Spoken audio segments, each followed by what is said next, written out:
they want to go in there, rip everything out. So basically, sorry to cut you off. No worries. But basically, this contract is also good for other buyers. Yeah, as a backup. Yeah. Okay. That's it. Just in case if other buyers want the tenants out, then we can just still use this contract and don't need you guys just sign things all over again. Okay. I'm just wondering why. Because if this tenants will not leave by October 30th, then we might have a problem with this contract that was signed. We always do it. Yeah, because the agreement is there, the property is vacant at closing, so that's kind of like protect you guys too. So like if it's not vacant, we can just drag the closing date, So that's kind of like if we didn't close before October 30th because the tenant is not out, we can always like just extend the closing date. So that's actually another reason why we put that there. Okay. It's kind of like contingent upon the tenants need to be out before closing. Okay. All right. Okay. Thank you. Thank you again. Sorry. Yeah, of course. Just need Mike's signature so we can get this contract all completed and then we can send it to title. And they'll reach out to them. Yeah. I think I already sent it, right? I think you signed it, but Mike hasn't signed it yet, so we just need his signature again because we. Mike, you don't. He said he signed it already. Did you sign it already? Yeah, last week. Yeah, because we resend the document, so it just wipe out all our signatures. That's why, like, Mike needs to re-sign the documents again. So Mike needs to sign the documents again. Yes. We correct. see your signature. We just need Mike's. Then we can send it to title. Yeah, so they need your signature again. And for example, there's another. We found another buyer that is local because we're also asking other people if they want to see the property. Will they go to you? We'll ask them to go to you. You could if you want to. Yeah. If you guys. Like you guys can always go just with the local buyer, but because we do have this buyer have EMD, so unless like once they submit EMD and if there's nothing goes wrong, then we stick with this buyer. If anything goes wrong, then you can go with your local buyer just to make sure they also submit their EMD, all the stuff. If that makes sense. All right. Yeah. Okay. If you have local buyers and you don't really want to deal with them, you could send them to us and we can make sure they have proof of funds. They are actual buyers. But if you have anyone local and they're talking to you directly and you want to handle them, just in case this one buyer doesn't come through, go ahead. Yeah, we just want to make sure. We just want to make sure you guys get the property sold at the end of the day. Okay. So So we can still entertain other buyers locally. Yeah, we're gonna like keep getting buyers too, just to make sure, like as backup options, just to make sure, like if anything happened with this buyer. But so far sounds good because she doesn't need the tenants to be out, and if she's willing to put like the $5,000 EMD, then we don't really have anything to lose anyway. So I feel like we can, like, as long as she submit the EMD, then we feel comfortable just move forward. And we can always enter. EMD? It's like an earnest money deposit. Like I put a security deposit to show my face to, secure this transaction. And take it off the market. Yeah, and just to show they have the good interest in this property and they're willing to put a non-refundable money to move forward with the transaction. That's yeah, and even like a lot of buyers we talk to. They say they want to buy the house, but then they don't put EMD or they don't put like any They don't even show proof of funds. Yeah, like they don't show proof of funds. So like they say they want to buy it, but you need to find the one that's willing to like go through to the end zone. Okay, all right. Because I didn't want to deal with other people and not letting you know because we Mhm. signed a contract with you. Yeah, just, like, we don't care. Like, if you get other people, feel free to send to us. We can vet them too. Make sure they're Make sure they're credible. legit, Like, there are a lot of scammers too, and they say they will Yeah. do one thing, but they don't really perform. That we run into Yeah. a lot too. Yeah. So when will we know when this whole thing is firm? So once they sign the $5,000 EMD, I think that's pretty firm, honestly, because if they don't move forward and we still have other backup buyers to show. So let's get a EMD first, and then they will start their process with the lender, and they'll let us know what they need to do. But we don't really have any inspection or appraisal contingencies, so they don't really have any way to back off the contract. So if they back out, they'll lose the $5,000, and I honestly don't think they'll do that for like a $20,000 house. $20,000 Yeah, property. yeah. And if they do back out, How will we know when it's firm? So I mean, yeah. after they close? Yeah, so usually it's cash, so it's pretty fast, usually 2 to 3 weeks. That's why we want to send to title ASAP so they can start a title process. Usually, like, we send to title will pull like the title commitment to make sure title is clean, and have a draft document just to show like what's the leftover for the taxes, if there's any liens. I don't think there's any. But yeah, No. like, title needs to confirm first, and then once title did their job, then the buyer sign off, and then you sign off.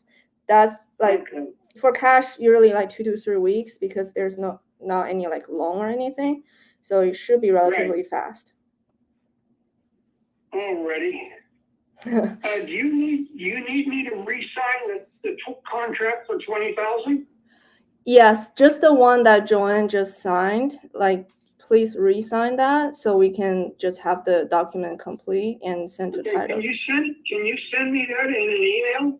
Because I already signed it and sent it back last week. I think you should get a new email, but Okay, well, send me a new one then. okay. let me just do it. It will be a link, because if I just re-sign it, then Joanne needs to re-sign it again. Okay, so- Didn't you pull it up from your old email? Do you want, can I resend it? One that I signed before? Yeah, you should be able to re-sign it. Like, there's an empty box that you can just sign it. Well, when I pull it up, okay, let me see if I can re-sign it. Text the link too. Yeah. Okay, Send the link and we're gonna send you a link real quick. Try to Okay. text the link. Yeah, I just how are you sending an email? it's a text. Oh, okay.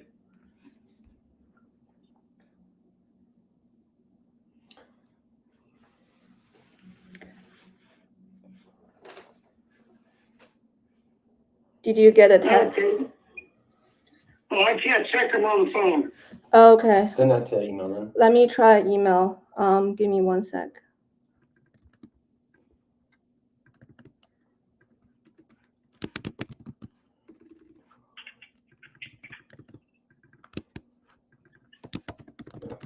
Purchase cover track. Link. Okay. Sent. So you should see it in your email now. It should be a link to go to that document to re-sign it. Okay, I'll do that. If I have any problems, I'll give you a holler back. Awesome. Thanks, Mike. Yeah, if you guys have any questions, we will be available over the weekend too. Okay, thank But you. are you on your computer right now? No, I'm on my phone. Oh, I gotcha. Are you close to your computer? Close to my tablet. Yeah, that would work if you could pull up on your Gmail.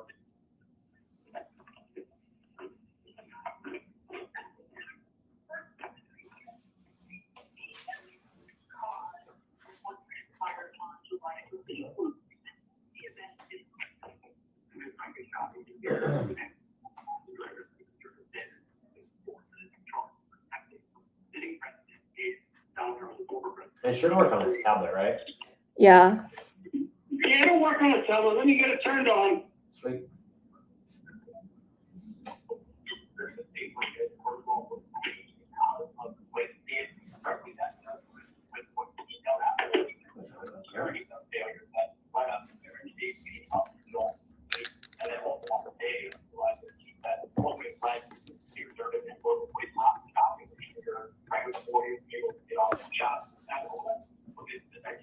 It'll take me a couple of seconds here to get it up and running. No worries. Our dog heard your dog barking. Yeah. One of the two. She's like, what was that? Hear the doggies?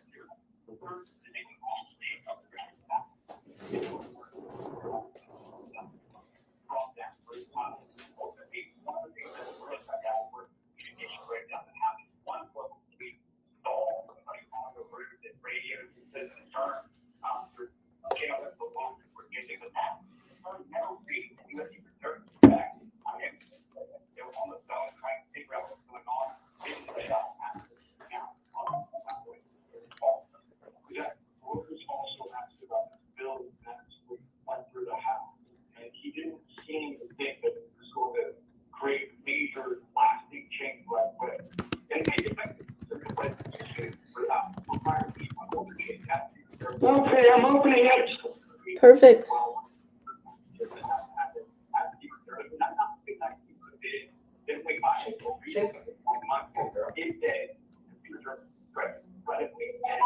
Okay, I just signed it.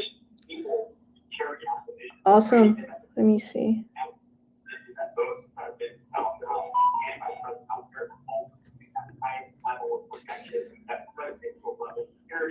Perfect. I think the documents is all completed, so we'll work on to get this to title right now, and then title should reach out today or next Monday. Just keep us posted if anything. Who is it? Emperor title? Yeah. Yeah, it should be Emperor title. When will you get your 5,000? So what we do is we'll send this to title today. Hopefully they can start working it. Once the title receives the contract, we'll give instructions to the buyer to wire money, that $5,000 to title. Once that money is wired to title, then they start their process. Okay.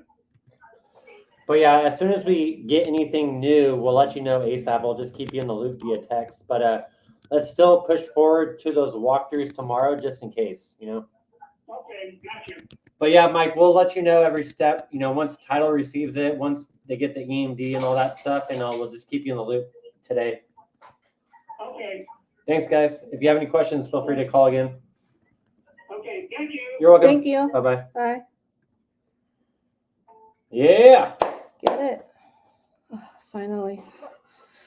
God damn. What's up, Caesar? What up? Let's go. Kathy's slinging deals. Fucking cap his house. Slinging ugly houses. Let's go.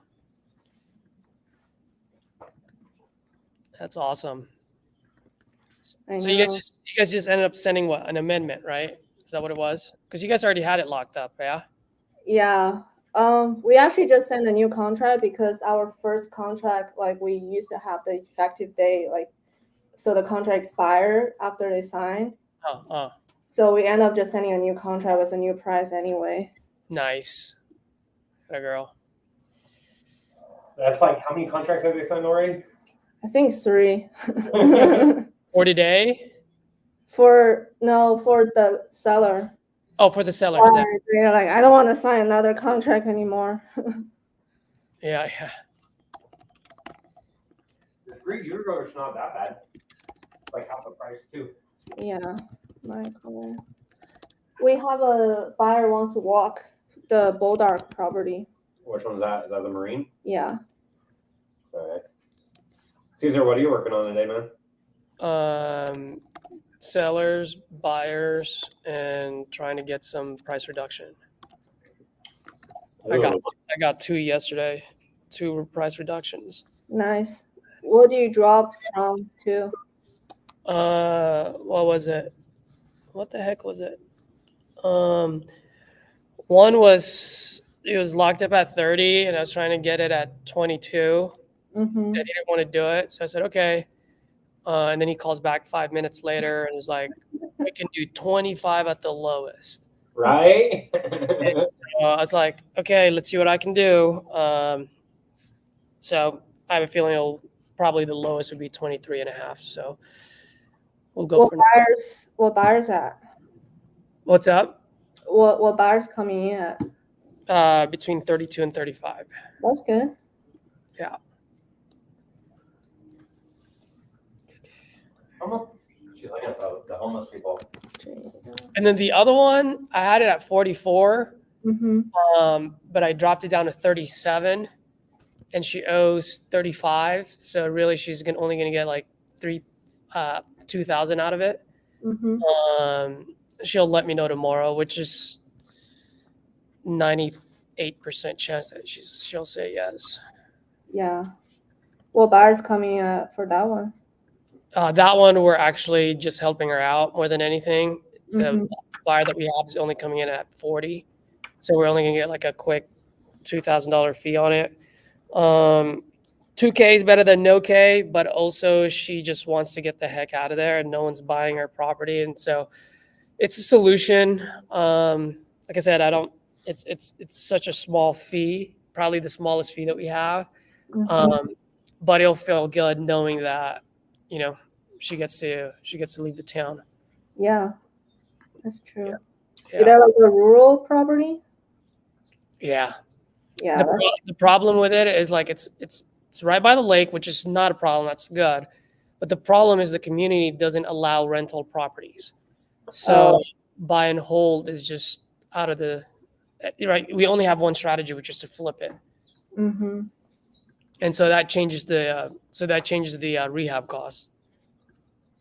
That's true. Yeah, the rule is hard, and they have rental restrictions, so you can't really do like any buy and hold buyers. So it has to be flipped. Yeah, exactly. Because you hear a lot in the implementation calls where people say, "I have a deal and here it's not moving." Even if the numbers don't make sense for an investor, if it's in a good market, you'll get inquiries, whether it's on Investor List, Facebook, right?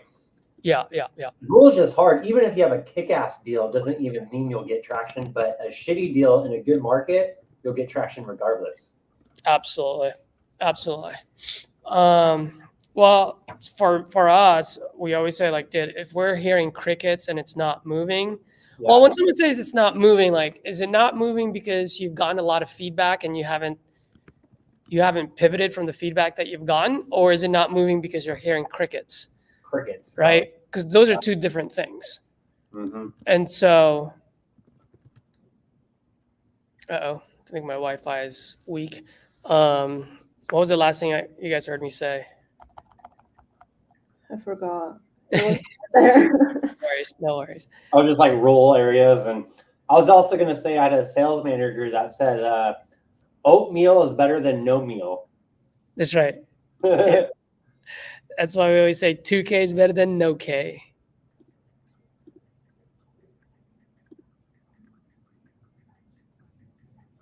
Where's the wire instruction from Empora?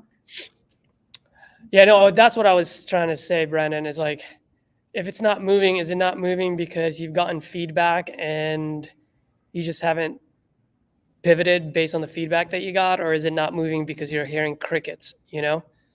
Usually it's true rule and no one's even inquiring about it. Like there's no traction, like no views on Investor Lift, no responses on Facebook, like Marketplace. Like you're like, damn, this sucks. But William had a question. Why do you use investor terminology when talking to sellers? I noticed it created more questions. RG mentioned that in one of his videos. Yeah, I agree. Like I didn't want to use that. It just what terminology did we use? like appraisal inspection. I forgot. I think that's pretty standard, like appraisal inspection. EMD. EMD, I think. Yeah, Yeah. it's kind of like because we're so used to this, so we assume other people know that, but they're not like us talking to like sellers, buyers all the time. So yeah, it just we kind of assumed like sellers know EMD because they bought a house before, so they kind of like know the terms. Or also when they review your contract, they say, "Oh, I want 10 grand EMD," because they know it's a security deposit. But sometimes sellers inherit a property, they didn't really know much about real estate. So yeah, it does create more confusion, and it's just like we're so used to it, so it didn't really register in the mind that you need to talk to the seller in a way that they can understand too. But also, if you have a seller that's pretty savvy and they're an investor, speaking that same language knows, like, that tells them you're not full of shit.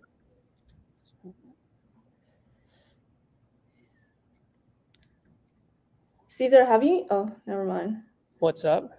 Have you used Imperial Title before for wire instructions? Imperial Title? No. Yeah. Okay. I know Tyler has, I think, right?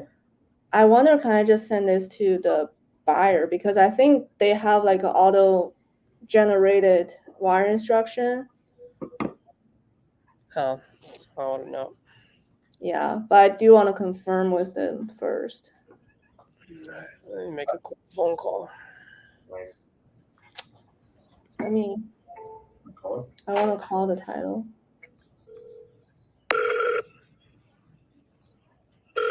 All right now, but if you would leave your name.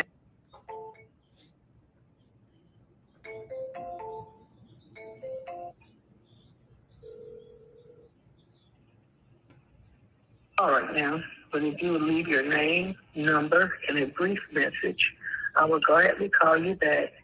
Thank you. Be safe and be blessed. Hey, Barbara. Good afternoon. Caesar here. When you get a chance, give me a call back. We're looking to buy one more property out in Birmingham. And so I just want to see if you're still looking to sell.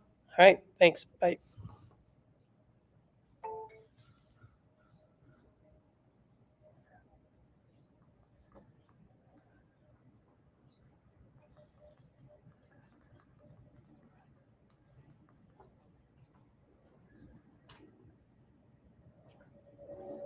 Please leave your.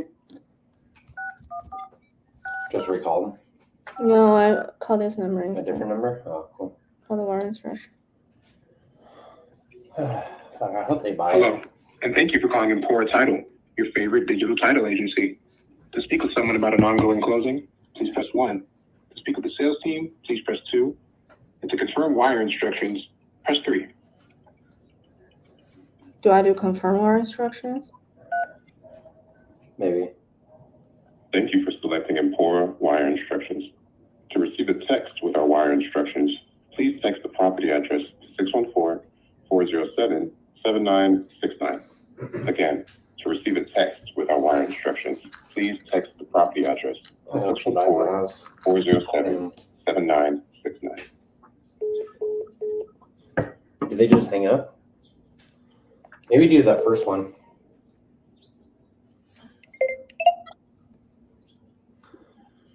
Yeah, if anyone else has any calls, go ahead for it. Go ahead. Yeah. We're just trying to call the title company to get this thing open.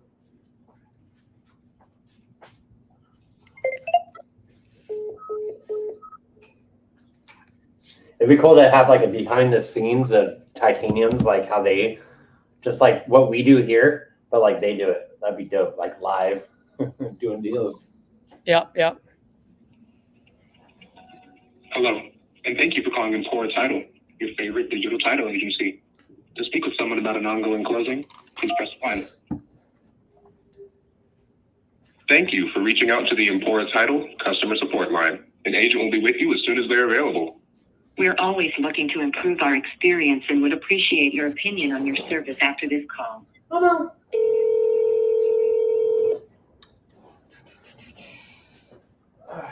But there's a buyer wants to walk the Bodark house. When? All agents are currently Yeah. assisting other callers. Do I- Please hold on the line until our next She available calls you agent and can assist texts you. you. You may also press the star button to leave us a voicemail, or press 9 to request a callback from the next available agent. An agent is ready to take your call. Please wait a moment while we connect you. Do they have calls? This is an option call. Let me know.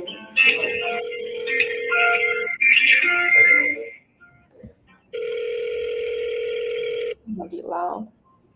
Yeah. Like if you're using headphone, does the audio? System 9032444. Because a lot of people might want to know how to talk to the title company too, so that's good. I don't know how. You've done it. But yeah, make sure you guys like, comment, subscribe. If you got any questions, drop in the chat.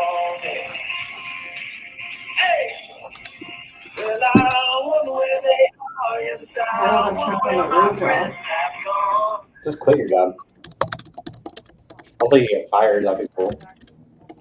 What's going on? No. You wish layoffs happen.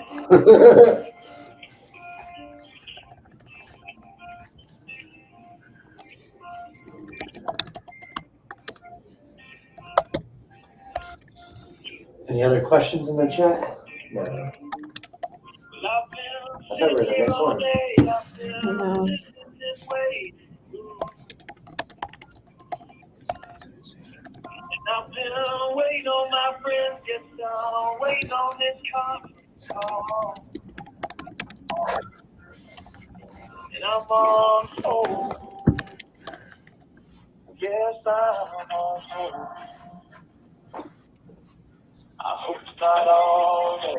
By the way, I should be heading out to San Diego probably this weekend or early next week. No way. What part? Just gonna head back with my family for a little bit out in Chula Vista and Mira Mesa. But you guys are Nice. down, right? Yeah, we're right by Petco Park. Let us know. We could grab a beer. Dude, let's do it. Maybe meet at the harbor or downtown or wherever you're at. He's gonna be in Yeah. town over the weekend. Oh, nice. Where's Caesar at now? Caesar, where are you at? You're up north, right? Yeah, I'm in the Bay right now. Up in the Bay Area. Oh, really? Yeah, he's gonna be in town this weekend. That's cool.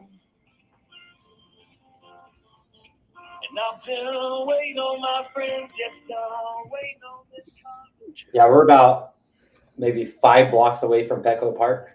Oh, nice. I need to pick up the phone. Hey, what did I do with Joe? I'm like 99% sure this is, but I just don't want to send them like a wrong one. So, okay, we're in the next caller. So, they signed the contract. You already opened title, like via the platform, or what? Yeah, I just submit the contract through the platform. Okay. Like, and then you can track your deal. Okay. Like they tell you when the title search started and deal intake completed. So they send like you can see It's like Domino's Pizza. yeah, and they're pretty fast too. So they do all this for free first? I think so. I think they work actively with wholesalers. Oh, Like I think they're more mainly focused on wholesalers. that's good. Yeah, Are they nationwide or just a few states? they're in Ohio, Pennsylvania, and Kentucky. I don't know if there are any other states they're into. Todd, have you used Import Title yet? I don't think they're in Michigan. Oh, they're not in Michigan. Oh. No. I think RJ recommended them too. Right, sweet.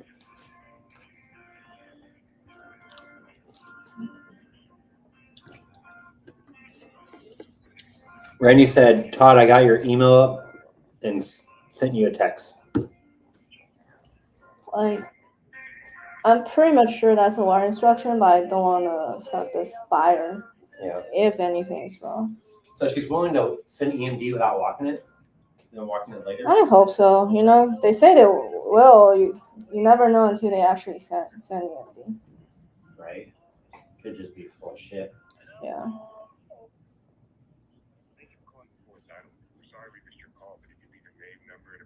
Voicemail? Fuck. When you've finished recording, you may hang up or press 1 for more options.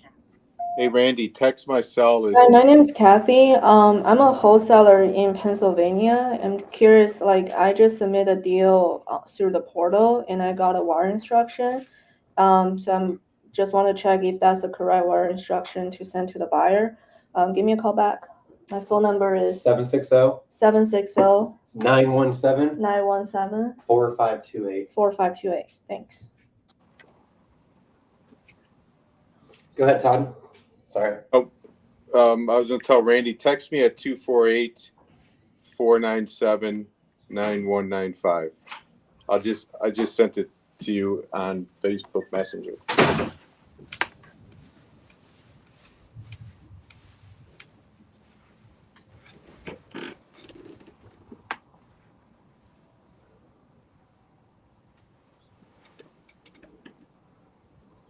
I'm on Mojo Dialer trying to figure this out. I haven't used it forever. Yeah, Mojo's pretty cool.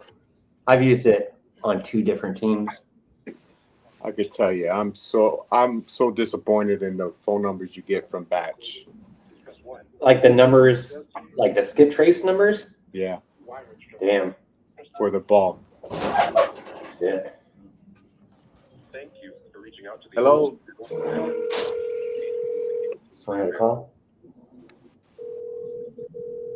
Does Todd have a call?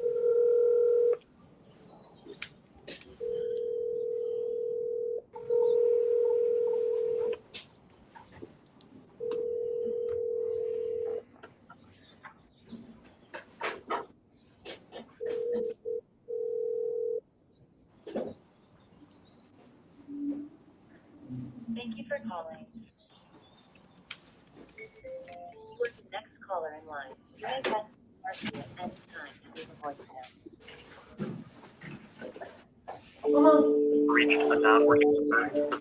Hey, Ashley. Good afternoon. Caesar here. Just want to check in, see if you're still looking to sell.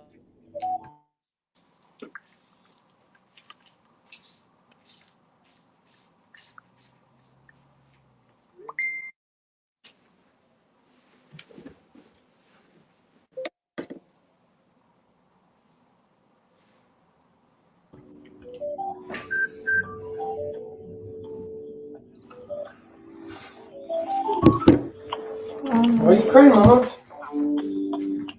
Why are you crying? I think it should be fine, right? Yeah, we've done deals with them before, haven't we? No. No. Thank you for Yes, Not close. yes, We yes, haven't yes. closed. Please wait for the next available agent. You are the Cash next offer. caller. You may press the star key at any time to leave a Seller voicemail. finance type offer, so I sent them a couple options. Period. I'll like him to choose either. Oh, you're fine.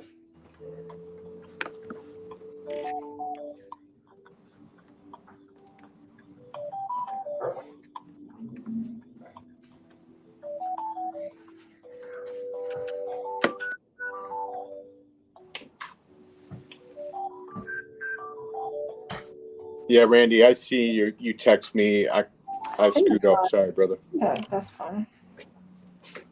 Ow. Sharp nails.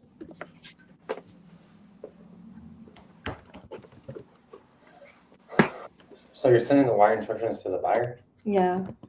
Well, one good news, guys, is I'm going to get a lot of refunds this weekend.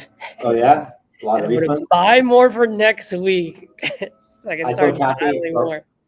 we're gonna wait to buy leads on Monday. Yeah, so I'm going to ask for all the refunds now so I get them on Monday. What kind of refunds? No pickup or? Yeah, exactly. No pickup. Some had already been under contract. I actually like those because then you get those leads for free, Right? and then the contract falls off. You know, they come back to you. You're like, yes. Right. I had a lady yesterday. I called her. She wants 600K. The deal would have worked out 500, maybe 550, maybe even her price. But I was telling her like, hey, like that area is not selling. With rehab, I got this and this and this, and she's like, so something about a violin. What did she say? She's like, are you playing your violin now? I was like, okay, I need to be at 500. Like she just like was just punking me. Sorry, my Wi-Fi got cut off there, so I didn't hear you. Oh, I said the seller, I was, how we say, oh, well, we got closing costs, we got rehab, we got this, all this bullshit, right? Yeah. And she's like, you want me to play you a violin? I was like, okay, I need to be at 500 then. Like, I just got straight to the point. Yeah. Like, Perfect. I'm like, this old lady's going to get me. Yeah. I felt insulted for a second.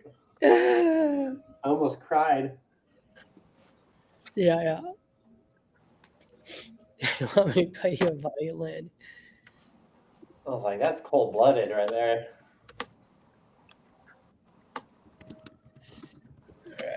That's called big game.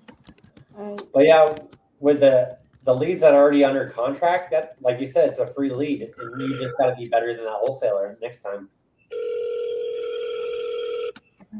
As well. Confirm. This is Todd while he's on the phone. This is Todd, 300 warrior guy. Is not available. At the tone, please record.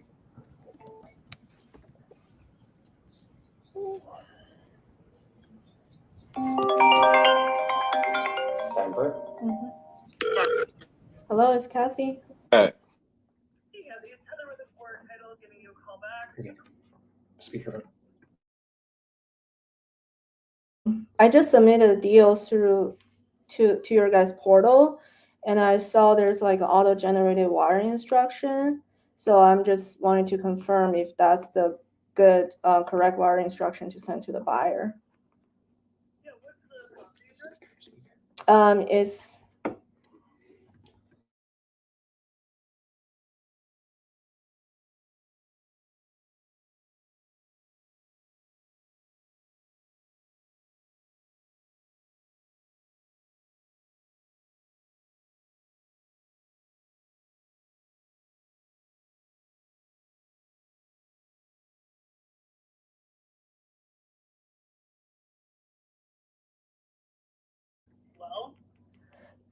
sorry, can you repeat that again?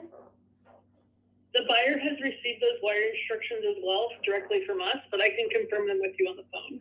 Perfect. Yeah. If they receive from you guys, then that should be good. And I saw there's a number on the on the PDF. That's like call that number just to confirm that's the correct like routing or account number. Yeah. Perfect. Yeah. Do you guys reach out to the seller today or like next Monday? I'm just curious, how do you guys work? No, the sellers have already been sent an email too. That happens as soon as your files open up. Mm-hmm. And then once this is assigned to a team member, we'll give Michael a call too. Gotcha. So pretty much once we submit the deal, you'll automatically send an email to the seller and the buyer. And then you guys, like once this is assigned to a certain person, then you guys like call the seller. Yep. Okay, perfect. Yep. Sounds good. Okay, thank you so much. Thank you. Have a good one. Thank you. You too. Bye-bye.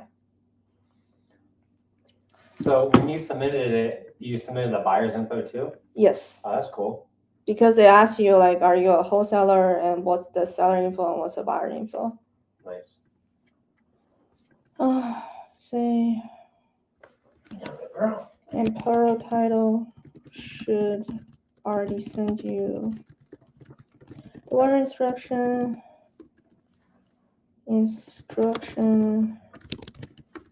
Let me know if you didn't receive it.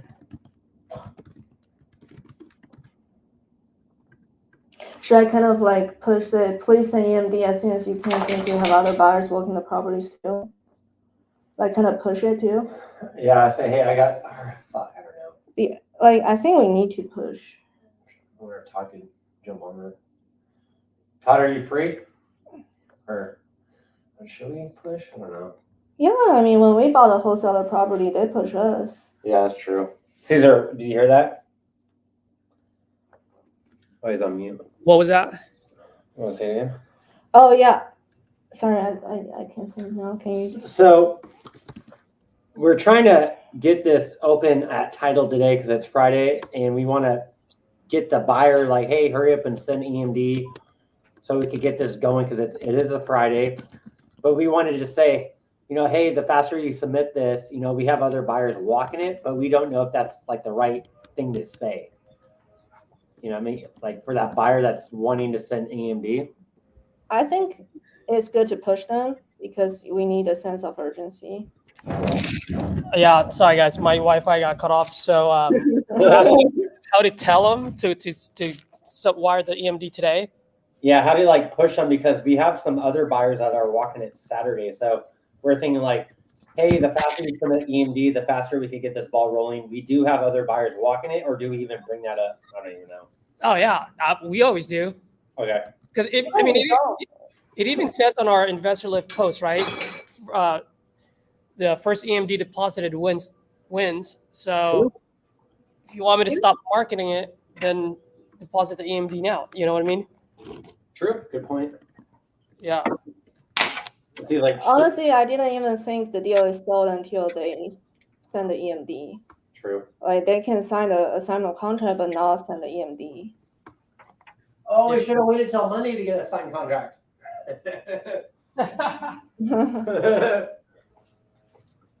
Or we get the deal funded.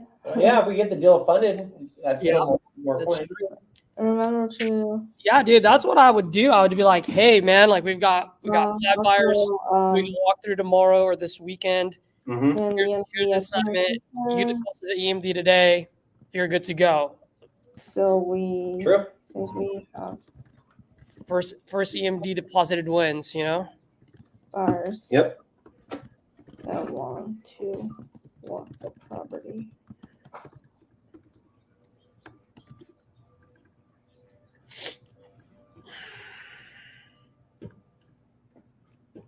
Oh, this one's closing 10th.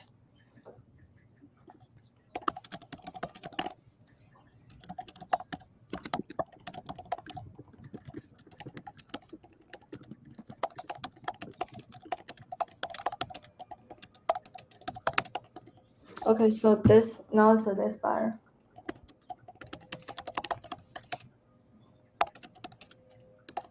Okay. What's that? That buyer? So you want me to call him? She called you. She called me. Okay. Your coffee. Want a coffee? Oh no, what was that? Fuck. Shit. All right, let's do this. Game time. Let's go. Let's go. Let's go.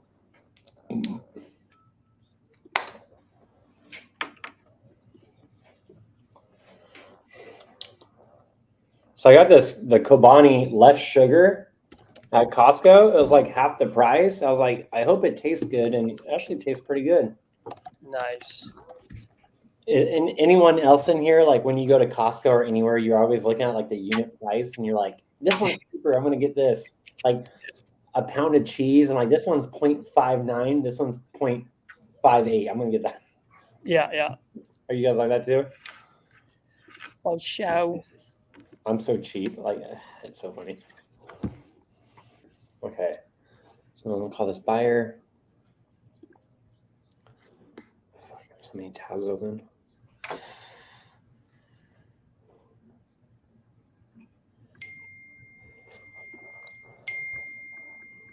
Oh, stop dinging me. No dings.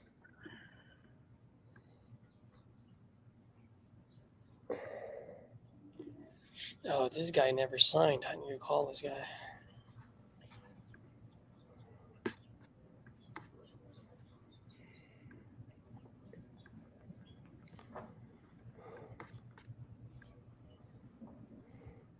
Okay, so this was a Facebook inquiry. Talked, wants to walk and run numbers. Okay.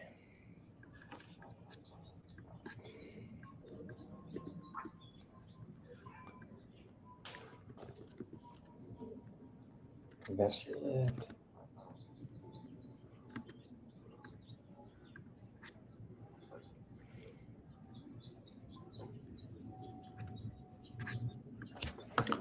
Okay, I'm gonna call this buyer. What's up, crispy bacon? Crispy bacon.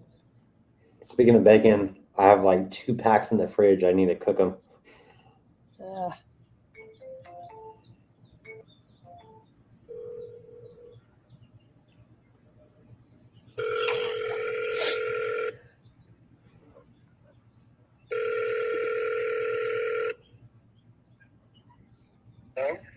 Tracy, good afternoon. It's Caesar. How are you?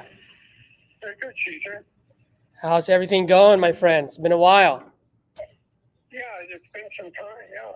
Yeah, I was calling because I know I sent you the agreement on Monday, and I had an expiration date on it on Wednesday. So just want to see if we're still moving forward with the. I tried to order my death certificate yesterday. I had a hard time because the last few I ordered, they never get to them. So I'm trying to arrange it so that FedEx will hold on to the death certificate so that I can pick it up and get it. What certificate? The death certificate, because they put the house in my name. It's in the filer and what is it? Bill Filer and William Filer and Tracy. So I got to get his death certificate. Got it. Okay. Well, I mean, at the end of the day, when we do this, we'll still open title as well. So while you're doing that, we can actually be doing our due diligence on the back end as well. Oh, that's possible. What was your offer? I forgot. I didn't look at any of them yet. Oh, okay. Yeah, I sent you the offer for $285. Well, 285 is reasonable. That's exactly what you said. That's why I sent it over to you right away.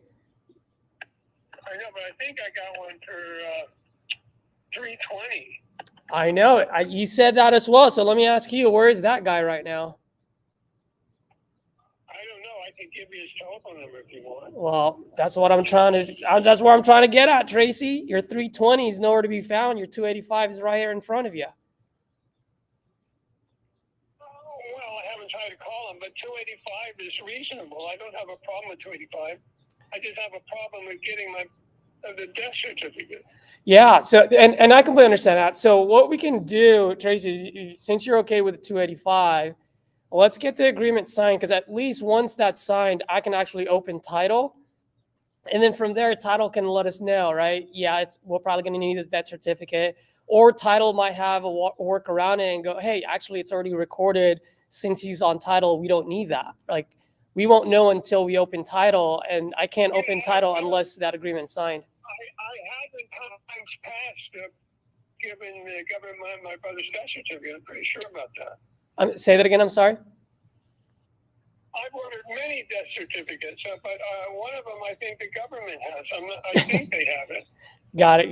The title of something. Yeah. So if you're okay with the 285, let's get to it. Like I said, we can close in 14 days.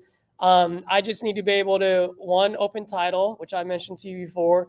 2, send my guys out there just to make sure that everything we discussed regarding the condition of the property reflects that. But I can't do anything unless that agreement is signed. All right. Well, let me talk to a friend of mine who basically will help me get the death certificate. I mean, it's just that I could have ordered yesterday, but I didn't dare. Now I figured I can have it sent to UPS. Mm-hmm. Recently, I've had 2 packages, both $100, disappear.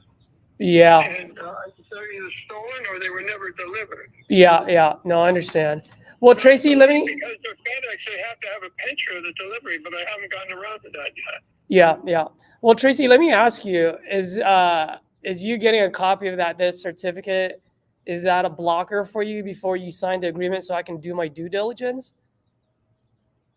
it's not a blocker. I mean, I just need to make sure that I get it. That's all. No, I understand. It's just I would love to just start doing my due diligence on my end while you're doing your thing, so that way we cut the time in half versus you doing your thing. I ordered it yesterday, and then she said she couldn't send it to the new address. And I said, well, I can't send it to the old address. I keep getting mail stolen from there. No, I understand. I figure I just have to tell them, UPS, you hold on to the death certificate, and then I'll pick it up for verification. Yeah, and when you do have that, by the way, I still won't need it from you, because at the end of the day, if title needs it, then title will ask that from you. You know what I mean? So, I don't, but you probably know a whole lot. You know a lot about it. I think on the title it says the William Filer Estate and Tracy Filer. yes, let me double check actually right now. Give me 1 second. 1 second. I had you up here a little bit. Well, since you're in no rush, are you in front of your computer by any chance while I'm looking this up? Yeah, I got plenty of time to talk. Yeah, but are you in front of your computer by any chance? My computer was stolen, but I could use the tablet here if you want to send me something to the tablet or to the phone. Yeah, I sent it to your email. So if you can look at your email, I mean, while we're going about it, while we're since we're already on the phone, I might as well go over the contract with you, so that way you can see, what you're signing, and I can go over it from top to bottom with you. So out of 285, what do you think I would get? About 270 or something? Do you owe anything on it, or? Oh, okay. Yeah. So great question. We're paying all the closing costs, so that's your walkaway money.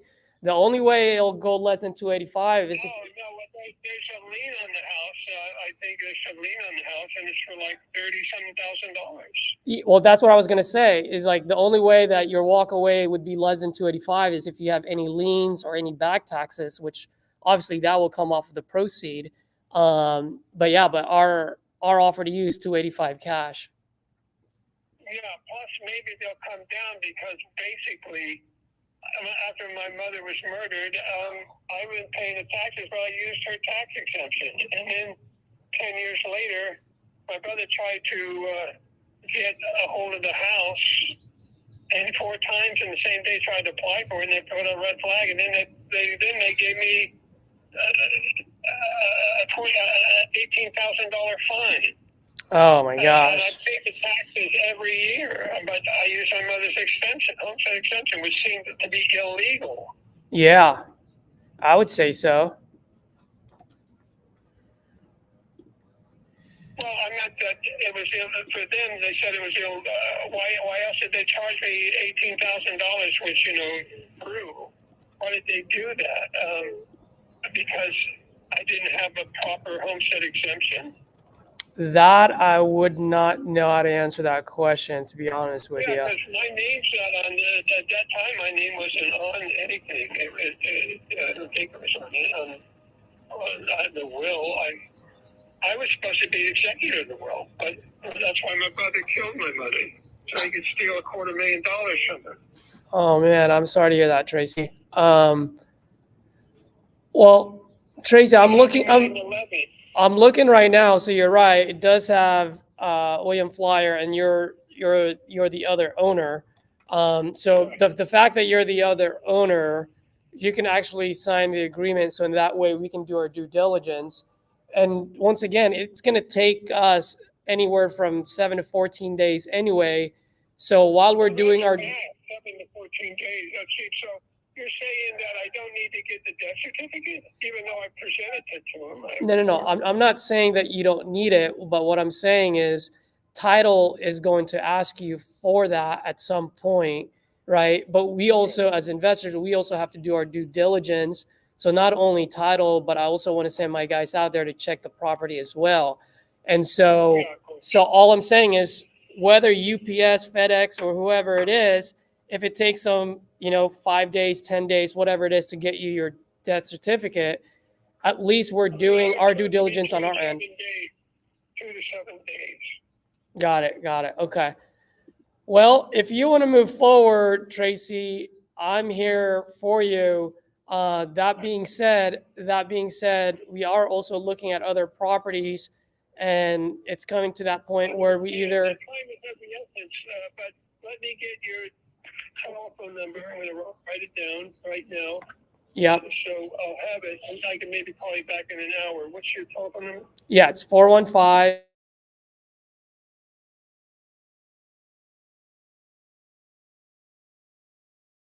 It's 415-57. And the name again? Caesar. Caesar, right? You got it. Oh. And you receive text messages, right?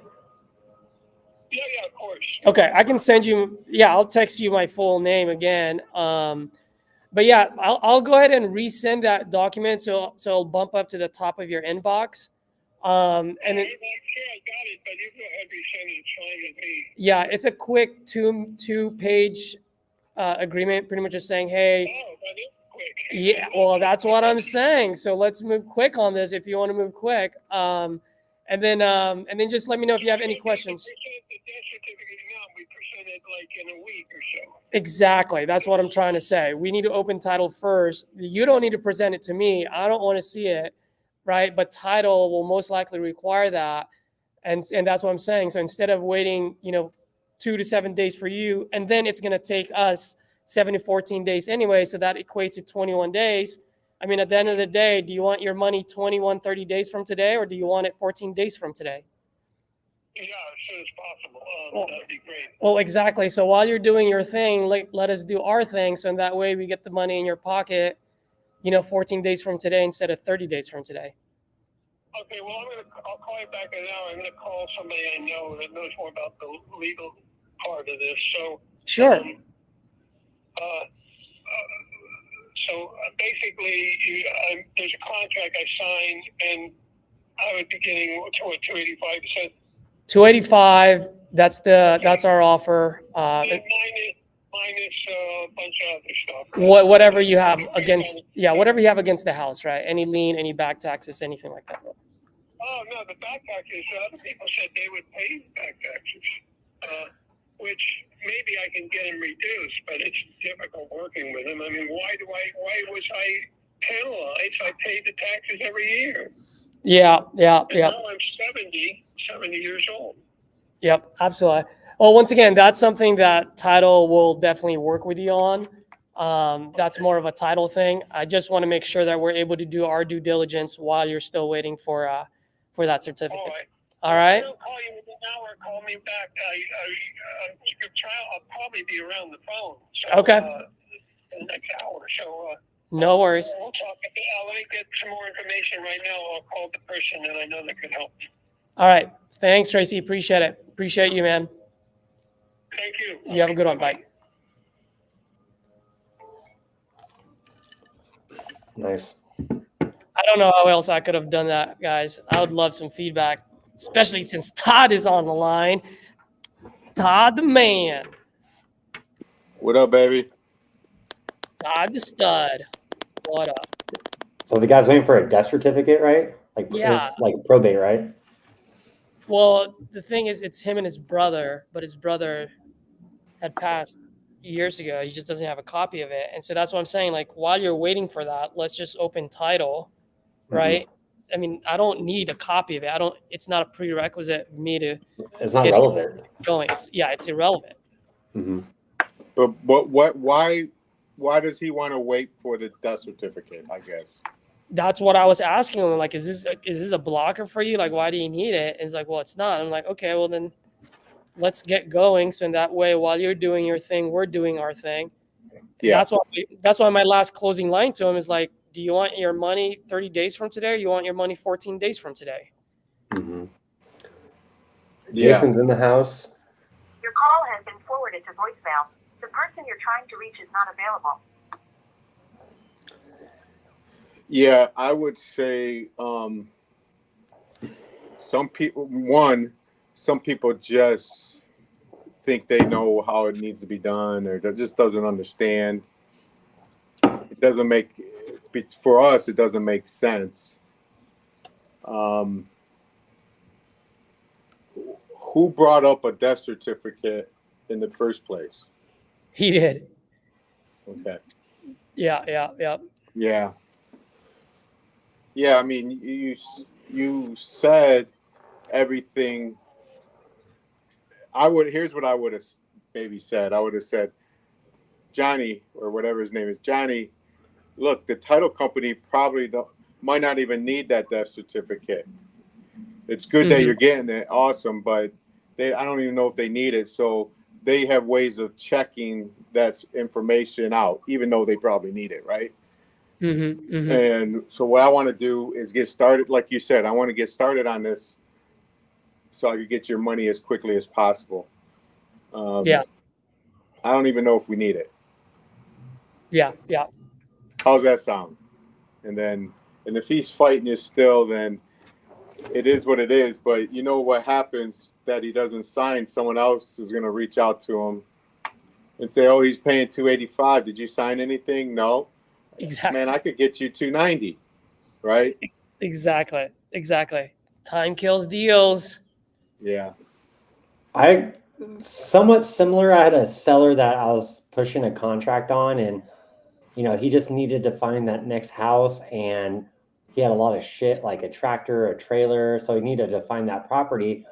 So that's kind of why he didn't want to sign the contract. But I was able to get on the phone, I think yesterday or the day before, and say, hey, I just want to get the ball rolling, so you don't have to worry about selling your house. You can worry more about finding that next house. And with you just signing this allows me to just start the process. He's like, oh yeah, that makes sense. So similar, but same thing, but different, Yeah. Then it's basically like you said, just get this process started, because the faster we start, you get your money faster, right? Then Papa Bear in the chair asked Todd, any meat on the multifamily from Pedro? I did. I just got off the phone with Pedro. He emailed me, and the 3 properties, single families that he sent to me, I know of those. I know the owner of those 3 properties, and they're garbage. But the multifamily, it's pretty high up there. But it looks like if the rents are what they are, it's only like $43,000 per unit, and I think it's like $3 million, but it's 75 units, something like that. Damn. If I was in Pedro's shoes, I think I would be able to sell it for what he wants, but I don't know if we could sell it for more. So I'm gonna look at it. I'm gonna talk, and then I'm gonna send him an email. I got a handful of people that I know that could knock that apartment complex down, and then I'll see how I could get in the middle of it at the same time. Seems like a good deal too. Yeah, if the rents are like $1,200, and from $1,000 to $1,200, and there's 75 units, almost all of them are rented too. So it's someone that could just step in and make money. Sean. Okay, buddy. Hey, did the seller sign off on the amendment for Ironton? Which one is that one? Ironton, Teresa. No, not yet. She'll sign it tomorrow. Do we get it at 40? Yeah, I sent the agreement at 40. The daughter called me. She's handling shit for Dan. So she's got it in her inbox. She's got the original purchase and sale agreement, but she's asking about the amendment. She's just asking for the amendment. Yeah, just tell her that seller's out of town and we'll be back tomorrow. And so let's get it. We'll get it to her by Monday. Okay. Yeah, I just told her we don't have it yet, but I'll send it as soon as I can. Yeah. Should have it by tomorrow noontime. Okay, cool, man. Thank you. Cool. Bye. Sorry, guys. I forgot to put myself on mute. Oh, you're good.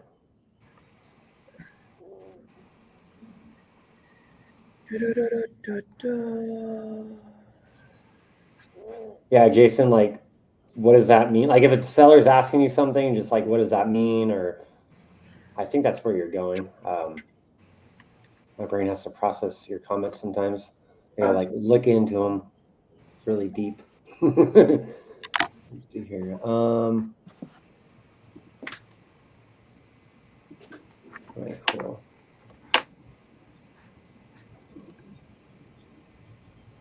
Okay, cool. Let's call some. This guy's looking for 290.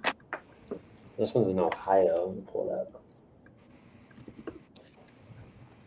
I got my dialer rolling. Oh, there you go. I went through 7. I've been on it for 30 minutes, haven't talked to one person because batch sucks. Damn, that's so you're saying you got the data, you skip traced it in batch, you put in the Mojo, and all the numbers that you got from batch in the Mojo dialer aren't really that good. No, and it's been batch numbers to me. Maybe it's just because it's a Michigan thing. I don't know, but batch numbers to me for the last couple months has just been torture, bro. Damn. So I'm trying to figure it out. I think I'm gonna go through. I got 390 files in here. I'm gonna go through them all, and then I'm gonna skip them somewhere else and reload it and see what happens. Yeah, I've only skip traced in my whole life, maybe like twice. And those like with batch. Like I don't do a lot of skip tracing, so I don't know which ones are good. But if you guys remember, if you guys need if you try to skip and you can't reach somebody, I got a really good single person. You know, you could skip, one at a time. Mm-hmm. It's really good. I'm telling you. I think the FBI uses it. There you go. So some like Edward Snowden stuff. Yeah.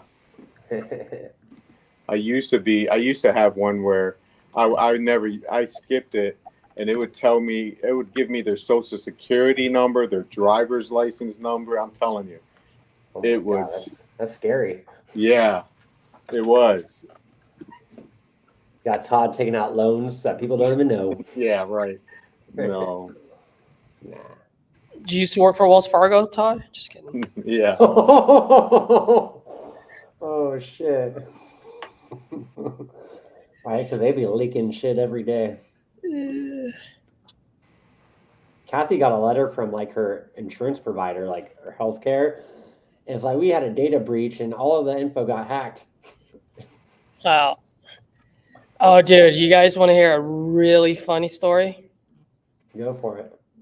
You guys gotta love it. Oh, actually, you know what? No, I'd rather do it offline. Yeah, don't do it live. Yeah. Just realized. We could do it in the implementation call then. Yeah.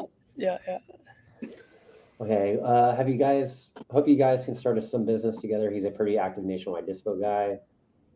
I've heard a lot of good about Skip Matrix, but never looked them up at pricing. Looked at their pricing. Skip Matrix. Yeah, Skip Matrix. Have you heard of them? No. Skip Genie. I might try Skip Matrix. It's worth it. I mean,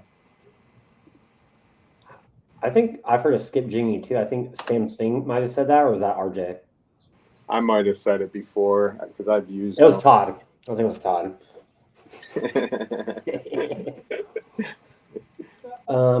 Jason, did you get Lexi's Nexus?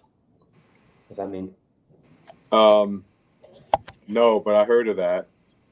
I think does that come through Vulcan 7 or some agents have that, right? I think Lexus Nexus or something like that. To like skip trace? Yeah, I think that is. Hello. Please leave a message after the tone.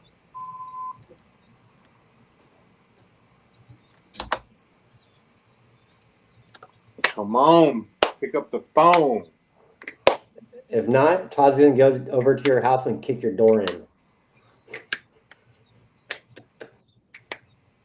Okay, me call a seller. So this is Tyler. Tyler sent me this one. 1765. Please leave a detailed message at the tone, and I'll return your call.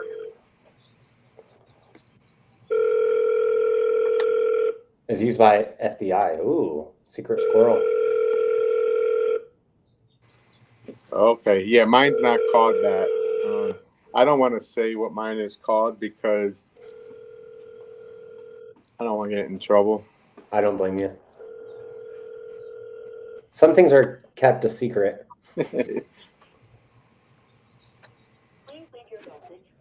Call this Kenny. So that lead Tyler sent me that looked creative and he didn't want to touch it. I'm calling him and he wants 290, but ARV is like 290. So I might try to flip this into a sub 2 if he picks up the phone. I got a listing today, or she signed the documents today. It was a foreclosure. It's going to foreclosure next week, and it's worth $200,000. And she owes $100,000. She wouldn't sell it cheap, you know. I tried to buy it first, and then I said, "Look, what if I list it for you? I'll try to get the foreclosure adjourned so it doesn't go to auction. But even if I can't, it's only a 50-50 chance that I could do that. But even if I can't, you still have a redemption period to sell it, you know." And so I explained it really well to her, and I said, and then, you know, so she signed it. So, So you're gonna list that house?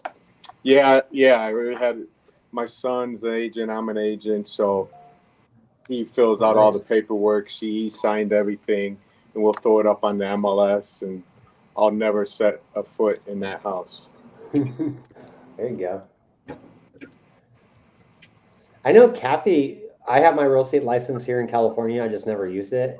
Kathy wants to get a real estate license and maybe work with some like Chinese buyers, you know, and people like in Irvine, and like there's a lot of Chinese rich people. Yeah. But also like as a real estate agent, you have to abide by rules, and Kathy likes this better. No rules. And we can be wherever we want. So but I was like, you could get the Chinese people that have a lot of money, you know? Yeah, they buy a lot in Detroit also. My last name is Chun, so Yeah. Oh, they might think I'm a relative. are you Asian too? No. Oh no. My I think, well, when I'm told, CHUNN is like Cherokee Indian. Oh really? Yeah. And there's a comedian from Detroit named Tommy Chun, same spelling as mine, and he's African American. Oh really? Yeah. I'm probably related to him. You But I think I chunks. saw. Go ahead, Caesar. Yeah, I was just gonna say, you guys get all over the place, huh? Yeah. You guys get around. Because I think I saw a post from you. It was like you when you were a Marine, like boot camp. Yeah, And was that your mom right there? that's my mom. Yeah. Oh, cool. Kathy's like, is his mom Asian? She looks like me. Oh, does she think so? That's cool. Yeah. I was Yeah. like, well, he is a Marine, so it might run in the family, you know, us Marines. No, that picture, she might have the way she looked, but she's not Asian. Yeah, that was a cool picture. I was like, damn, that's when the Marine Corps was fucking badass. I remember my grandpa said when he was in boot camp, like his drill instructor hit him in the face with the buttstock of the rifle when he was online. Oh, sorry, Caitlin. I was calling for Travis Captain. I must have the wrong number. So, yeah, sorry about that. That's okay. I'm sorry, man. Oh, no worries. Papa Bear in the chair. Michael Frankie is supposed to be launching his niche data platform soon, which is daily verified county records. Oh, that sounds cool. We wanted to add county records, not from PropStream because that's all late data, but pull county data from like Harris County, Orlando, all that stuff, and pull the eviction data. It's pretty easy to pull. It's just, it's like, do we go with that labor to pull them and cold call them? Possibly. I think we might add that. Are any of you guys pulling data straight from the county, or are you getting it from like PropStream? I'm not getting it from the county or PropStream. Mm-hmm. The county in Detroit. 0 time. You're good. Okay, the county information in like the city of Detroit, none of it's correct because nobody ever fills out property transfer affidavits. They just don't do it. So a lot of times they'll show on PropStream the owner's name, and it's not the owner. It's the owner that owned it 10 years ago. Yeah. So it's like, damn, that sucks. So because I'm an agent, I just go on the public records, and I could see all the transactions, so I could figure out who the owner is. Nice. Caesar, are you pulling data or just doing PPL too? Pulling data for what? Sorry, I wasn't listening. Yeah, like just pulling data for like cold calling. To diversify the PPL. Yeah, right now just strictly PPL. Just because I think we have over 1,200 leads right now, just from like all the PPs, like since last year. Oh, so you have a lot of old data that you're just trying to bring back to life? Exactly. But now it's updated. They fixed it. So she just said it closed today. Okay.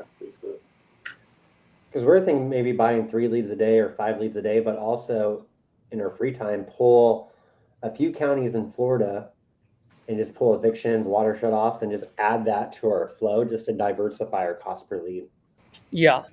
Dude, the crazy thing is I just got tired of the skip tracing game just because a lot of them were incorrect, wrong numbers, whatever. When I first started, I was like, dude, like I'm in there just dialing, and I'm like, I'm not getting any reps in. So I just went to FSBOs, and actually one of the first deals I closed was a FSBO deal. Nice. They just had it there for like 90 days, and all those numbers are correct. Yeah. 90% of them. No, that's a good point. Because I was like thinking, like, do I just call FSBOs when we don't have leads? But that's something we wanted to discuss. But the good thing about, we go to Tampa, we go to their county data. Your call has been forwarded to voicemail. The person you're trying to reach is not available. You can pull available. up evictions, and it shows a cell phone number within the document. Like, so we only did it for a few days, but our pickup rate was so high and our connect rate was so high. It's just finding someone that wants to sell. Yeah, it's eviction, but doesn't mean they want to sell. Yeah. But as far as like pulling up the data, it's right there. There's their cell phone. We put in the CRM and they pick up. So then you're not skip tracing. Yeah. It's just like, do we do that or just buy more leads? You know what I mean? Like you're saying. I don't know. So this lady wants above retail.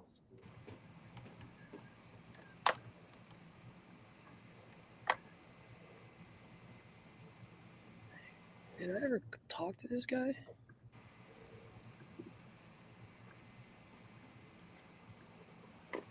Come on, man. Answer the phone.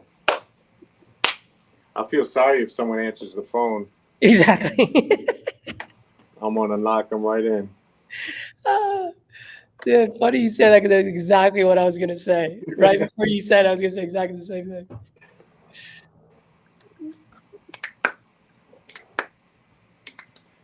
I just hired a VA, man.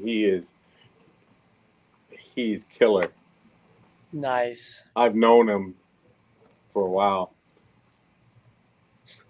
I had a few VAs, and when I decided to when I started with RJ, I just got rid of everybody and just said, look, I'm going to start fresh. So I helped my VAs get jobs. because I liked them all a lot. So, and I've always been in. I mean, I've known him for a couple of years. He's working part-time for me, and he just started Monday, and we got 3 deals locked up because of him. Yep. You know, Dude, that's awesome. That's super awesome.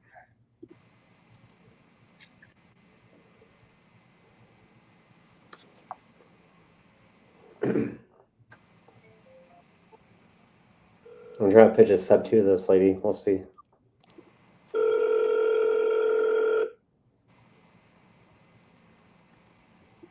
Hello? Hello, Letitia. Yes. Hey, it's Brandon Clark. We chatted yesterday. You said you were busy with a meeting, but I was calling about the property after running some numbers. Is now a good time to talk? Go ahead. Yeah, so last time we spoke, you said you're trying to get like 250, right?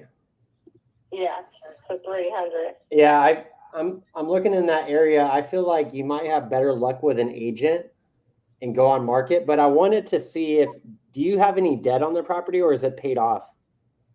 No. No debt. No debt? Because I could possibly come up in my price if you're open to maybe seller financing. Come up in price as far as what? Well, at a cash deal, this doesn't really make sense for an investor. You might as well just list it on the market. But with seller financing, we're able to pay a little bit more than we would with cash and just give you a down payment and just make payments over time, then balloon you out over a certain amount of time. For how much? Let me think here. Because I think I was running numbers with cash. So maybe, let me see here. Everything in that area is selling for like in the 80s that I see, 80, 76, 80. So I'm just trying to figure out how you got the 250 price. My house was built at 323,000. So me coming under at 250,000 is low ball. Okay. So that's how I came up with that number. I paid 323,000 for that house to be built. Okay. It's a brand new structure. Mm-hmm. And let's say 53,000. Actually, it was 363. Mm-hmm. Yeah. Because I don't see any houses sold over there in that area for higher than 3. But regardless of that, so you couldn't do anything lower than 250. It sounds like. Nah. So if I could structure a deal where we're able to give you that 250, then that would be the purchase price. Then depending on how much down payment you need, I could structure a deal around that purchase price of 250. Let me talk to my husband about it. Yeah, how much are you looking to buy another property, or what were you planning to sell the property? Are you just looking to buy a new one, or what were you planning to do with the money? Yeah, I have rental property elsewhere, so I can use that, and go there. Yeah, if you're open to maybe we structure a seller financing offer where I'm able to come up on my cash offer, then structure something where I give you a down payment. We're making payments to you every month. Then after maybe, depending on the area, we balloon you out in 10 years. That's typically how we structure our seller finance deals. What's the down payment? It just has to be attractive for me as a buyer. So, a lot of people will say, hey, I'm open to seller financing, but then they hit me with like, well, we want 50% down. Then I'm like, well, I could just, get a VA loan with 0% down. So it would have to make sense. If I'm coming up in price, I just need favorable terms so I could cash flow on my end. Okay. Yeah, let me talk to my husband about that. Okay. Okay. Should I just call back Monday? Give you guys a weekend or what? Yeah, that's fine. All right, cool. Have you heard of seller financing before? I could send you a quick little video. Yeah, can you send it to me? Yeah, I'll send it over. And we'll chat Monday. Okay. Talk soon. Bye-bye. So this lady built this house, but like there ain't shit over there for over. Good job, Pace. Good. Todd said, "Good job, Pace." I sound like Pace too. Right? I look like Pace. I sound like Pace. I bullshit like Pace. Like I don't think it's a deal at Yeah. any angle. No, let's see. Well, she said she built it and it cost so much. I wanted to say like you got ripped off, but Exactly. right? Like, how do you talk to people that say, well, I built it for this price? Well, I'm like, well, nothing's selling for, you just list on the market then.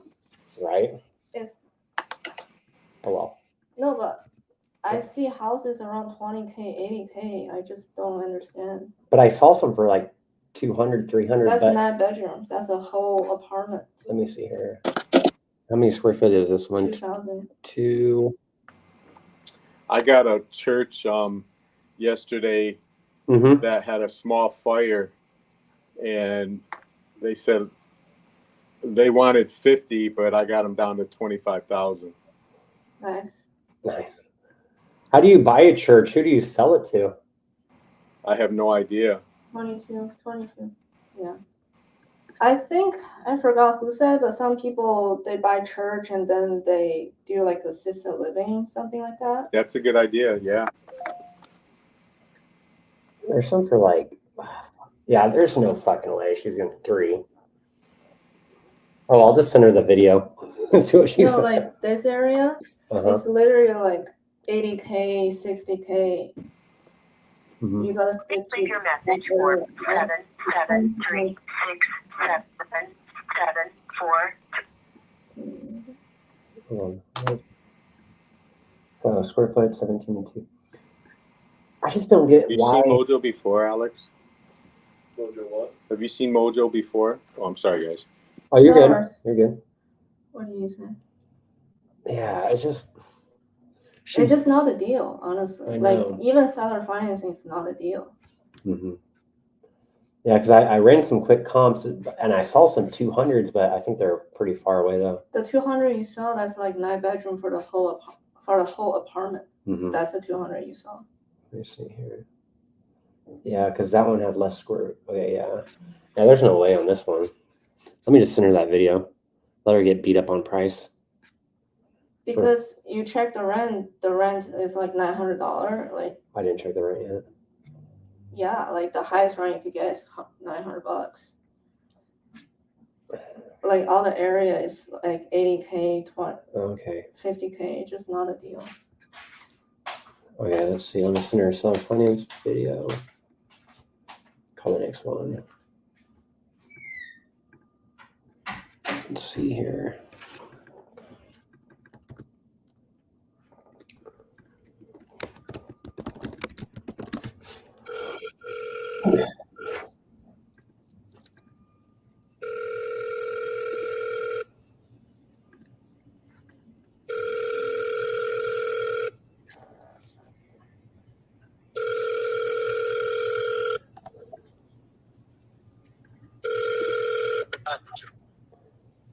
At the tone, please record your message. When you have finished recording, you may hang up or press 1 for more options. Hey, Rex, it's Caesar. When you get a chance, give me a call back. We definitely have some movement and we can close on the property. So give me a call back. Got some good news for you. You know, you got my number. Thanks. We got John watching us on Instagram. I think Daryl's on Instagram. What's up, everybody? Yeah, if anyone on here wants to jump on and make some calls, I'll drop the link in the YouTube chat, also Instagram too. So if anyone watching wants to jump on the phone as well, I'll drop the link in the chats. Okay, let's do this.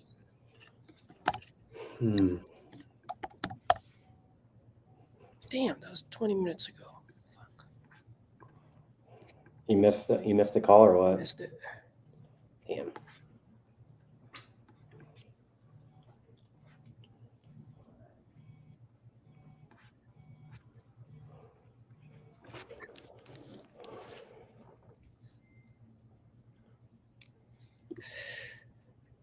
Dude, I have a deal that's closing today, and buyers just came in and offered today. So I was like,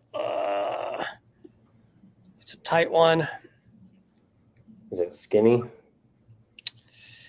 Yeah, we're gonna have to drop by like 20,000. Oh, damn.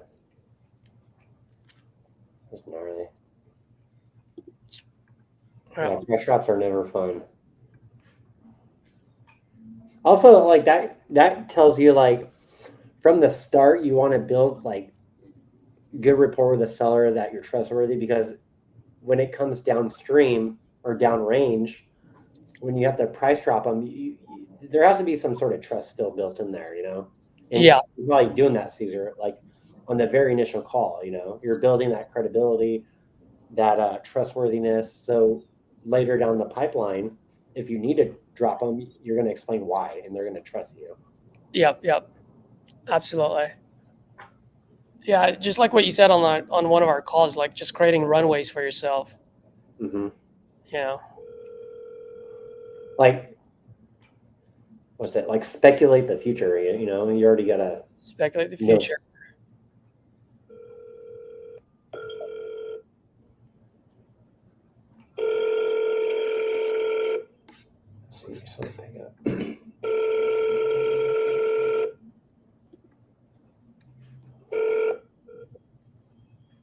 Hi, you reached 03717. Blah blah blah blah blah. And I'll get back to you real soon. Thank you. Hey, Christine, this is Brandon Clark. Just calling about your property. Wanted to know if you ended up selling that one or not. If not, give me a call back. We'd love to see if I could be a good buyer. 760-823-8311. Thanks.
Me and Kathy were talking about the competition, and we're like, how do we compete with people that already have teams? You know, it's kind of not fair, and we're just thinking it out. Like, because there's a lot of people in here that have teams, so it's like you're competing with them that are just buying a bunch of leads and having other people call. So is that a way to compete? Like, how do we compete with those people? That's a good question. Todd? Yeah, I'm not sure. Please leave your message for. Yeah, I'm not sure. You know, because we could go ham, and I don't mind buying leads, but we don't need to buy that many leads. Like, even if we get all these deals, we don't have the capacity to work those leads anyways, even if we have signed contracts, you know? Yeah. But it's going to bottleneck your business, which is good, because then you got to figure out how to add something, you know? Yeah, my thought process is if we buy a lot of leads, I could close those deals easily, but then we're kind of not paying attention to each deal. We're kind of spread too thin. So I don't want to lose opportunities that way too. But I don't know. I guess we'll find out come Monday. 3135.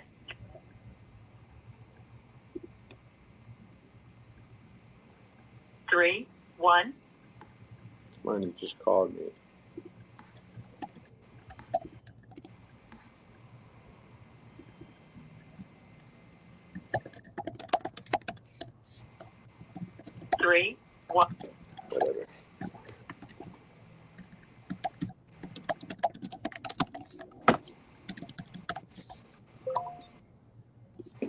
For you guys watching, drop a 1 if you're excited for the competition. I'm excited. Who else is in here that's in titanium?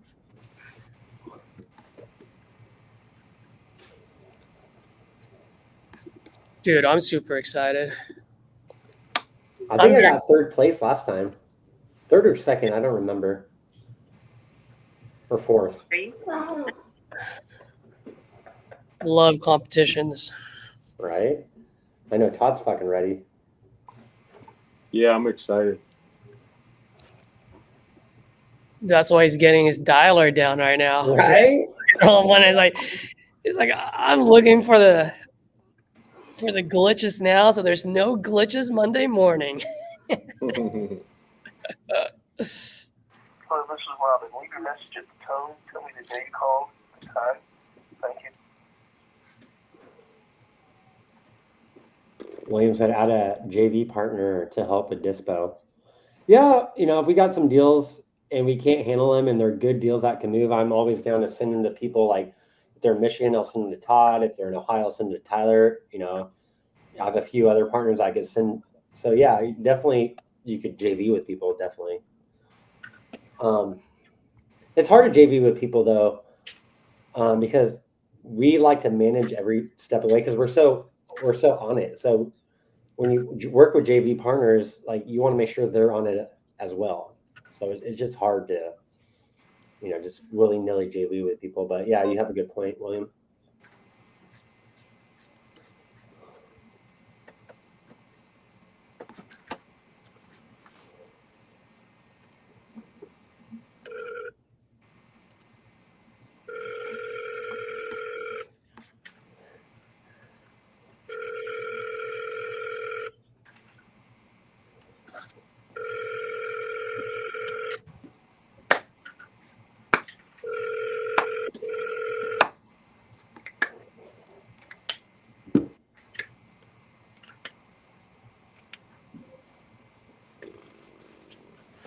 Dude, I feel like cracking a cold one right now.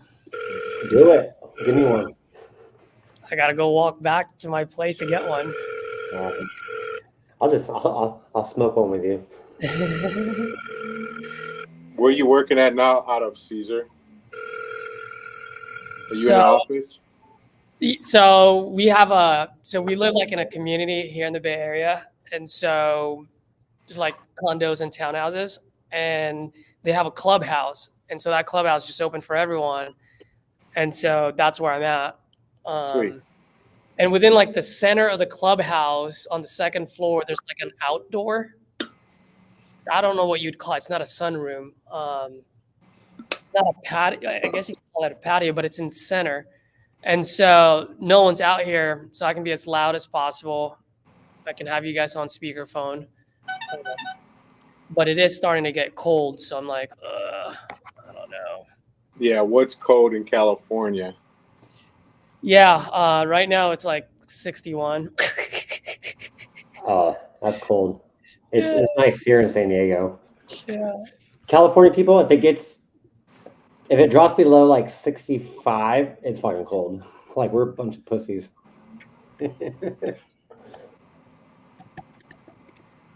Was your boot camp, Brandon, in San Diego? Yeah, I did a boot camp in San Diego.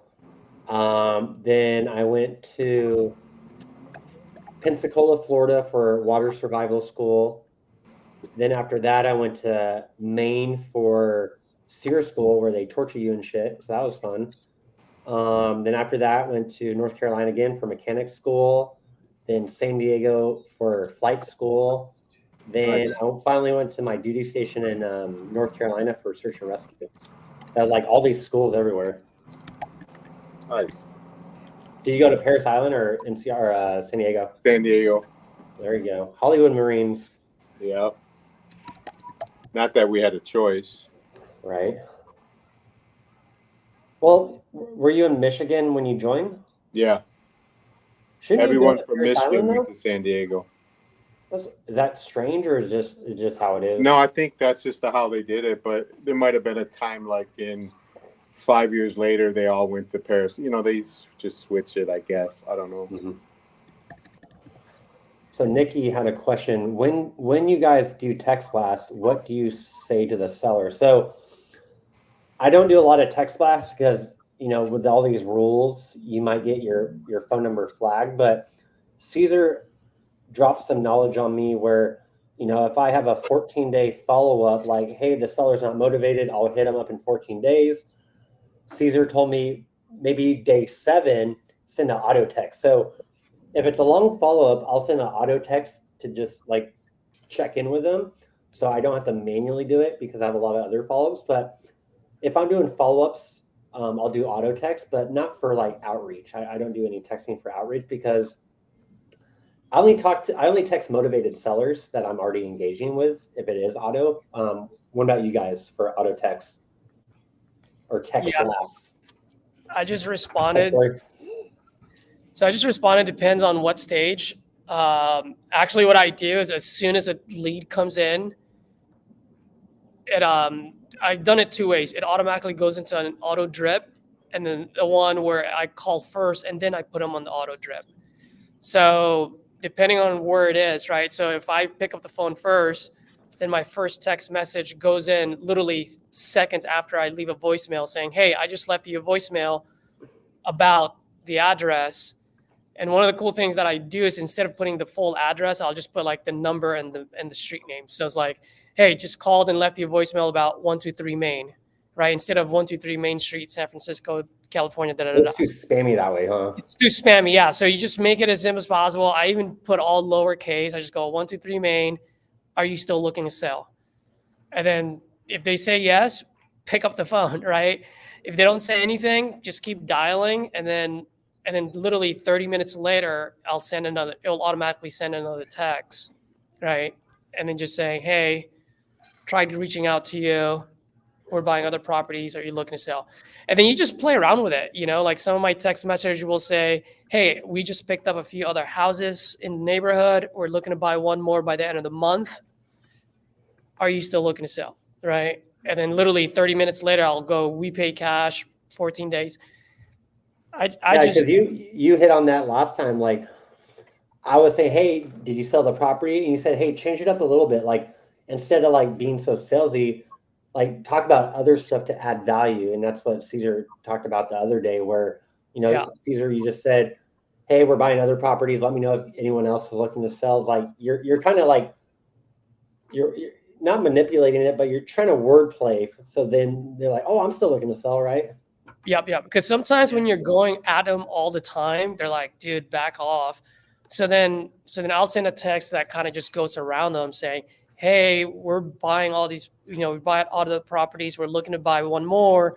Do you know anyone looking to sell quick? Mm-hmm. By the way, we give out referrals up to $1,000 if we buy that property. And then some of them will say, hey, I actually know so-and-so down the street, or I'm still looking to sell. What about me? I'm like, okay, well, I've been texting you. You didn't respond.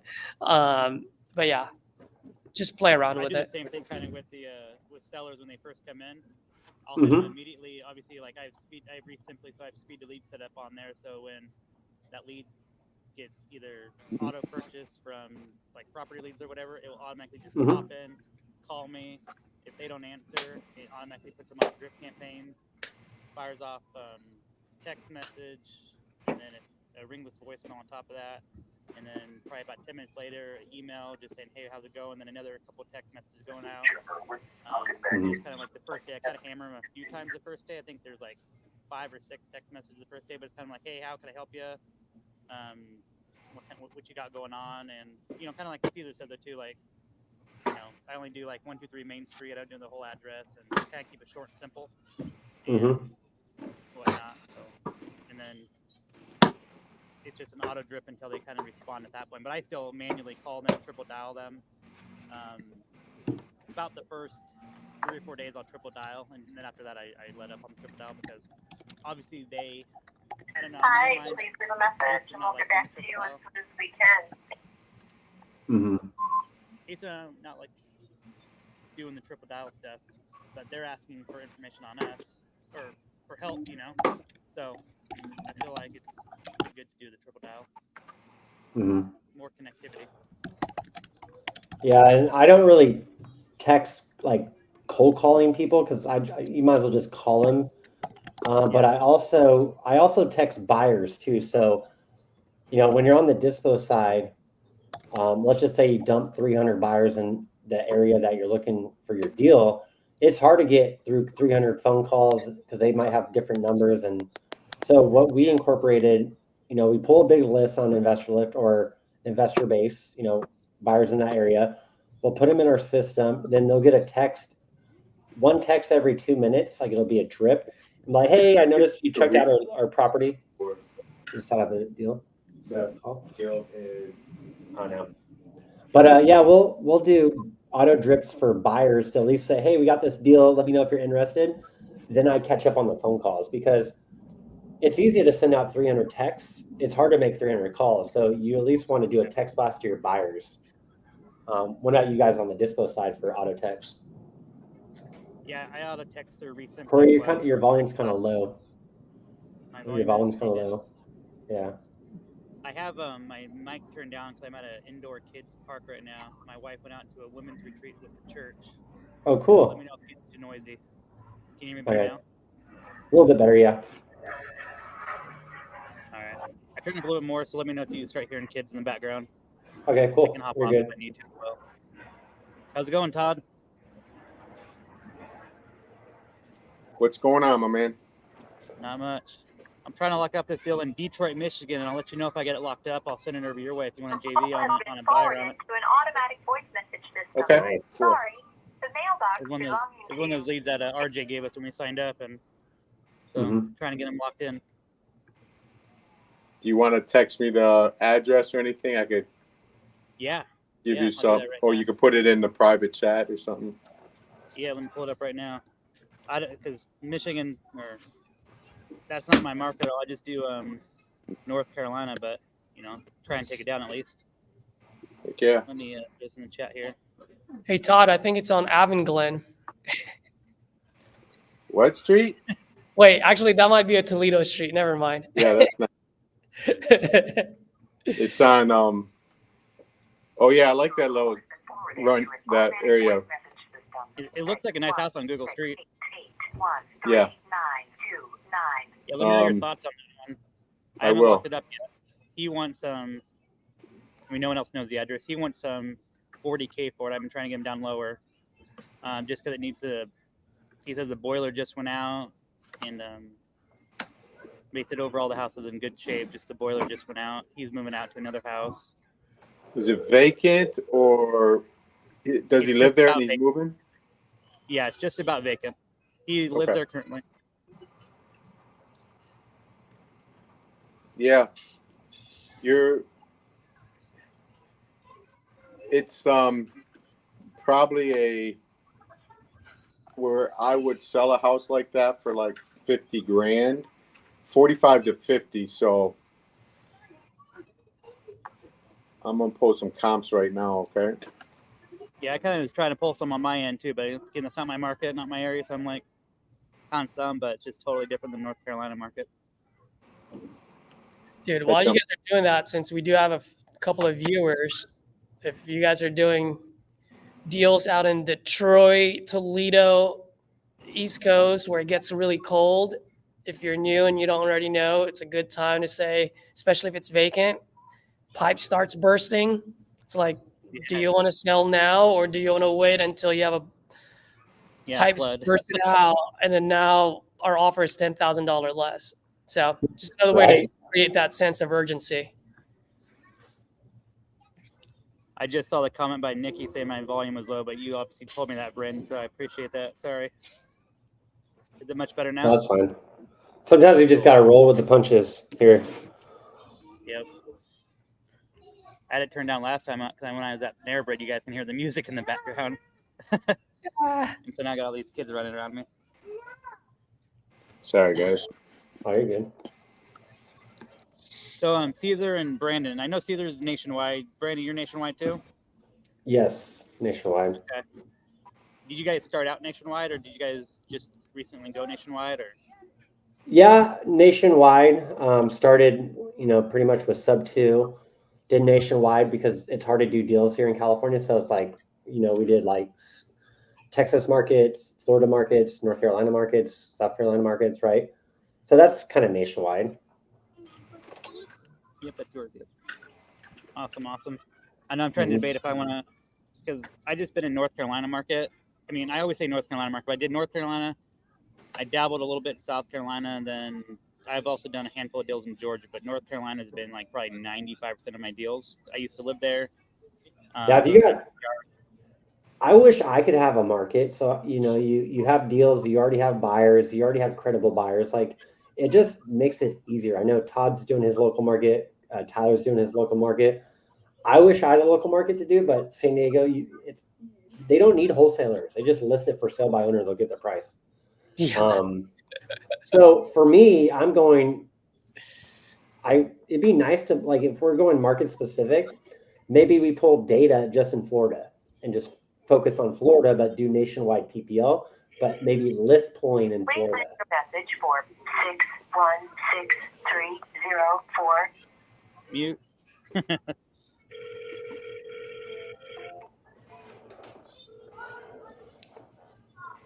Yeah, so Corey, that's Hello.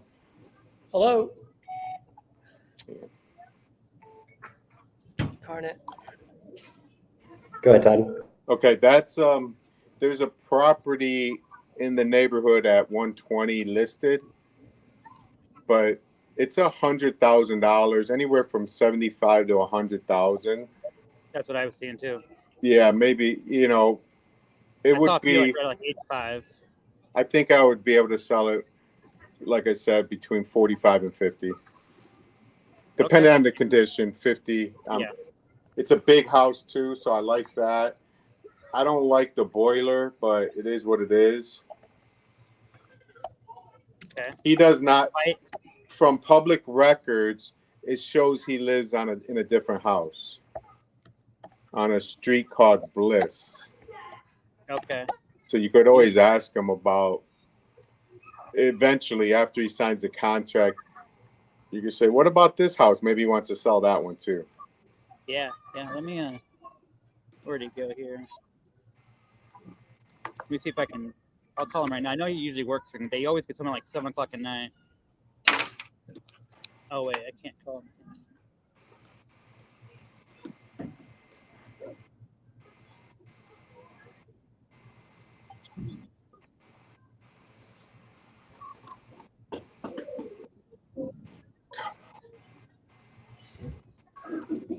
Try to call him from my phone real quick.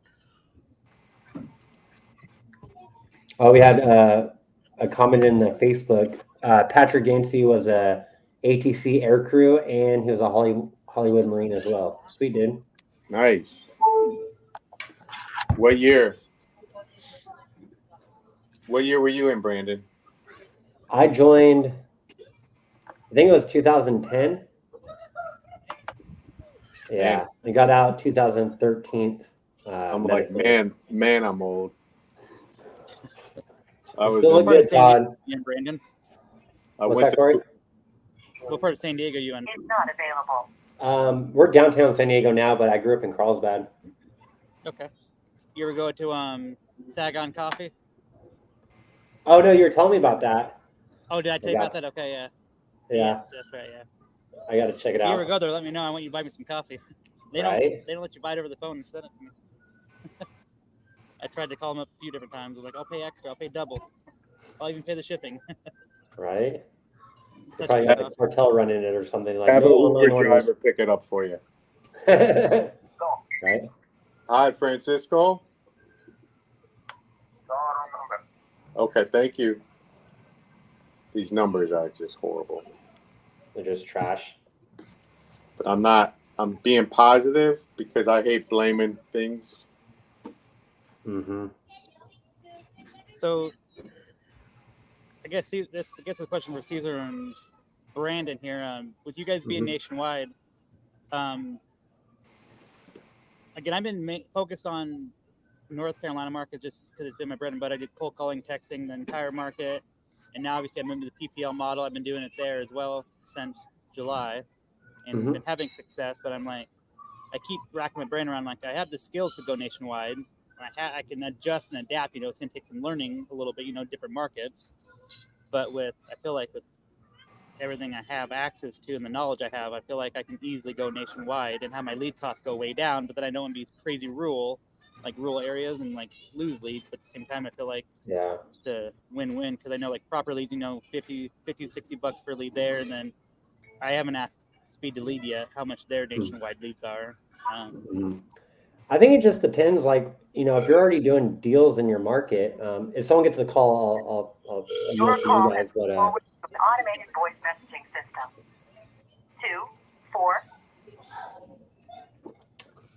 But for me and Kathy, like, we do nationwide because we don't really have a market.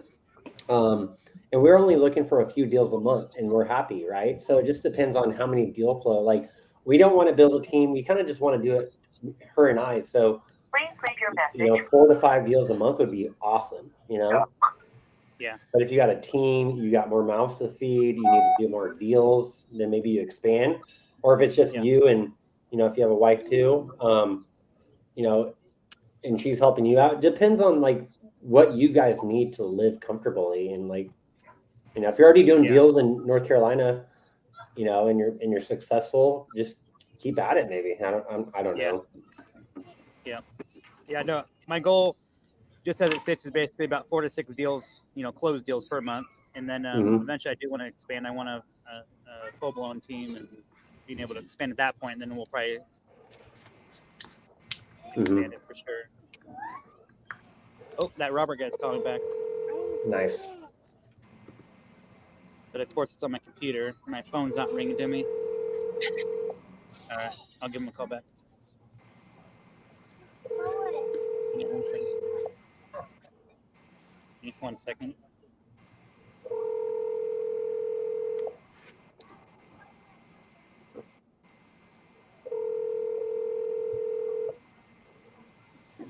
Because I think Todd would be a good person to talk. Like, Todd's doing a lot of deals. He could probably expand, but he already knows the buyers. He already knows contractors. He already knows agents, right? So, like, I don't want to speak for Todd, but Todd, how do you feel about, like, you're doing so good in one market? Do you want to expand, or do you're content and you're comfortable and you like it? Yeah, I got so many advantages because I know I'm an agent here locally, And not just locally, all through Michigan. I could find out information and I know, and I'm familiar. I did try to go nationwide, and it's hard to. And I'm not that I couldn't do it eventually, but there's a lot of growing pains. It's hard to when you don't really know the buyers and you're searching for them. It's just really it makes it difficult, which is okay. But why did I never expanded statewide? So I figured, look, let me go statewide first, and that's where I'm at now. So I'm gonna try to build it. I want to do 10 deals a month consistently, yeah. And then that's what I want to do. And I'll be happy, Yeah. I have been statewide North Carolina for 2 full years now. And I get a deal, and I know if I get a deal over in Wilmington, I can easily lock it up for 80% ARV. Sometimes even I've gone up as high as 85% ARV in Wilmington because I know the certain buyers there, and I've still made an amazing assignment fee. While still giving the seller exactly what they want, and it's a win-win for everyone. Right. Even the buyers are super happy with them. So. And now that we're in Titanium University, it's all we got to do is pick up the phone, and if you do go nationwide, find out like where other people like that have buyers, work out those areas, JV, and learn at the same time. Yes, this is Alexander Canales. At the time of the call.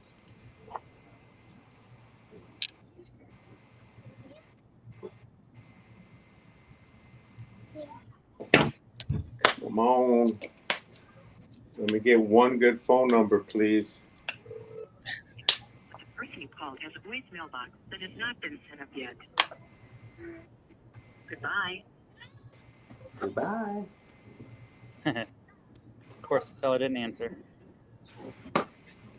Never do. I'm gonna call him back one more time.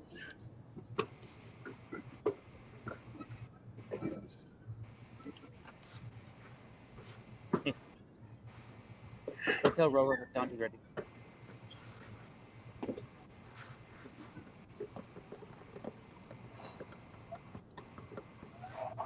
Good afternoon. Yes, hi. I'm looking for Danielle, please. Speaking, how can I help? Hi, Danielle. My name's Todd. I am calling you regarding a property in Romulus that's scheduled to go to auction. I'm calling to see how I can help you. Either stop it from going to sale, number one, and or if you're interested in selling or buying, there's quite a few options you have still. Well, Todd, thank you for the call, but I'm not interested. I've already worked things out with my mortgage company. Awesome. As of Okay. yesterday. Oh, Thank good. you. Great job. All right. You're welcome. Have a great day. You too. Bye-bye. Todd got a connect call. Yeah. Sounds so happy. I'm gonna make a note here. So I'll follow up with her after, now that I get a good number, because they say I have a question from William about skip tracing on deal machine or X leads. I don't know anything about X leads. I know it's Zach and Rick Ginn over there. I don't know anything about it, but I played around a little bit with the deal machine skip tracing. I didn't like the list that I've got with them a few times, just trying to play around with it. I did a batch of probably about 1,000 text off there just to kind of play around with it, and it was not the best data. A lot of bad numbers. But supposedly they use it for 911, but I don't know. I didn't really have the best luck with it. Yeah, and Todd's not really happy right now with a batch skip trace right now. No. I like to use what I used when I was doing bulk skip tracing. I used direct skip. I have had really good luck with them. I've actually probably skipped traced over 150,000 records with them probably. I buy them in bulk, so they always do these flash. You can always buy in one-offs as well or pay as you go, but if you spend a lot of times they have like flash sales, spend $5,000, you get $100,000 skip trace credits. So that's what I do a lot with when I was doing bulk texting. I do use them and have pretty good success.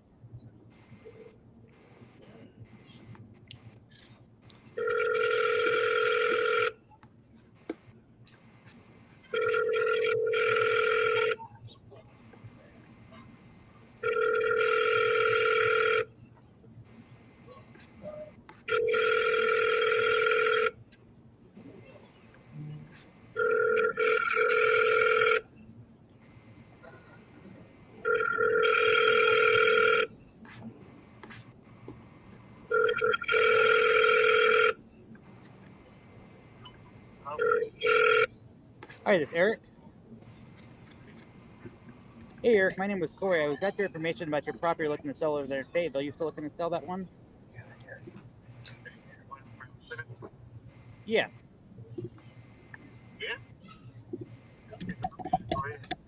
Awesome. What are you looking to sell it for? About 75,000. Okay. Can you tell me a little bit about what you got going on?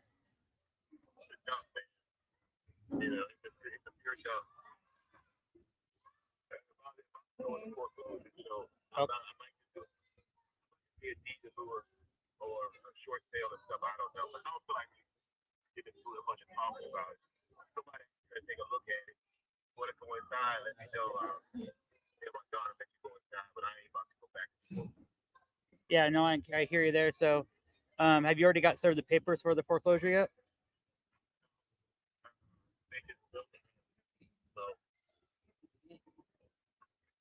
Gotcha. Okay. Let me see here. So it's vacant. I know that. The 3-1, 75,000. I'm pretty familiar with the area here. Do you know about how much you are past due?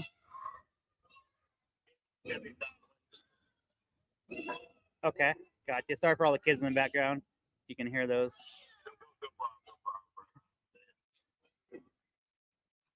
And you said it was a full gut, right?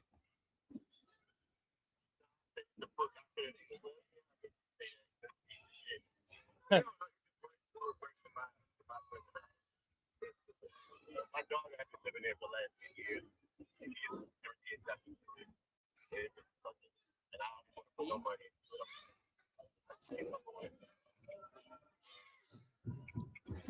Gotcha.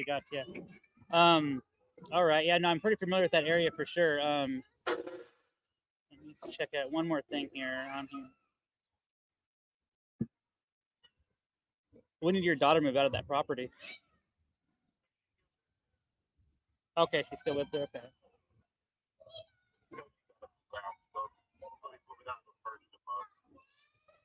Okay, so she's already going to be moving out in a couple weeks, first of the month. Okay, perfect. So we can get you closed out there. So our attorney is actually right there in Fayetteville as well. We use the Zara Law Firm right there in Fayetteville. So that makes it super convenient for you. Well, let me tell you this. Let me ask you this. You know, I know the area. I've actually been in your street before. It's been a little bit, but I've been on that street. Yeah, I like that area, Fayetteville.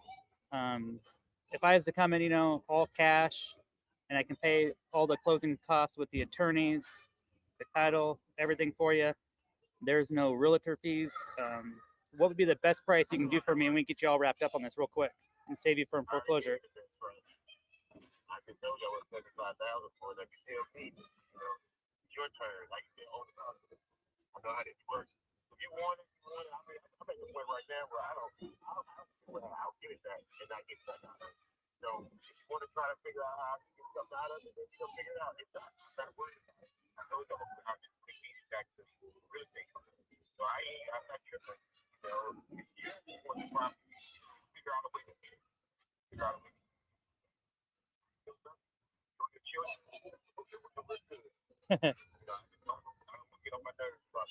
Oh no, for sure. Definitely don't want to do that either. So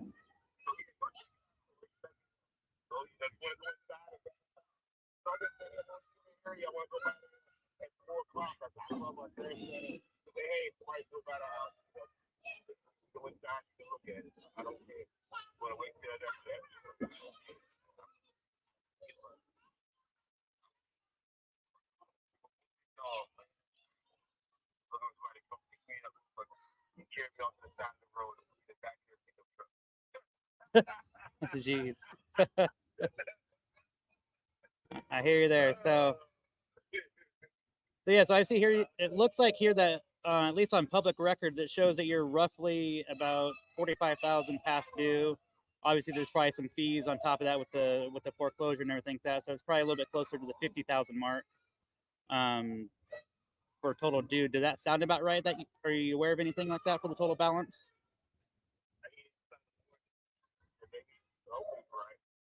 Yeah. My little things I get, I don't even look at, but that would be nice. I got something in the mail about, so it was in a bankruptcy. They put something to take the state, the automatic state. And I saw something on there that said something like 54,000. 54,000. Okay. I saw something, yeah, 500 taxes, and the payments and all that stuff in it. So I was just, I guess, on the mail last night.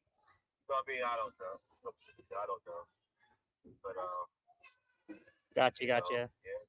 So when I'm coming up here with my when I kind of run my numbers, I'm looking at to come all in at 60,000 all cash to you, and that's still paying the closing costs, the attorneys, and no fees are taken out of that, from realtors or anything. That just be $60,000. We pay off your remaining balance, foreclosure stuff. We'd figure out the exact amount. The attorney would figure out the exact amount that is owed for you, and then whatever is the difference would be split straight to you. Yeah, sure. Sure, no problem, brother. Go look at it. Go figure it out. You let me know. You're gonna make an offer without even going inside it. Yeah. We do this. I do this all day long. We buy property sight unseen. Our office is actually located in Raleigh. That's why I said, no, I haven't been out to Fayetteville for a little bit, but I've been on your street. I've bought some properties out in Fayetteville, over by the hospital and stuff. But yeah, we buy property sight unseen. I've already done a little bit of due diligence when your lead first came in. I already did some due diligence on that front to kind of check it out. So I'm pretty confident we can get this closed up for $60,000 with you and still get you paid out, get you some money, get that foreclosure stopped, and everything. Is your email address, is it still? Let me just double check here real quick. Give me 1 second here.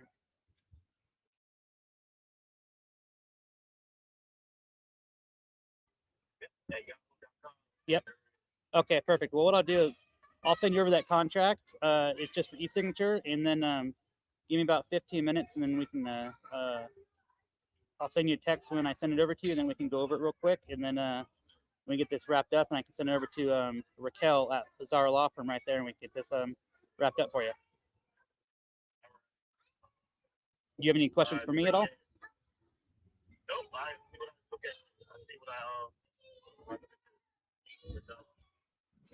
Okay. Awesome, Eric. Well, it was great talking to you, and I'll talk to you soon. All right, bye.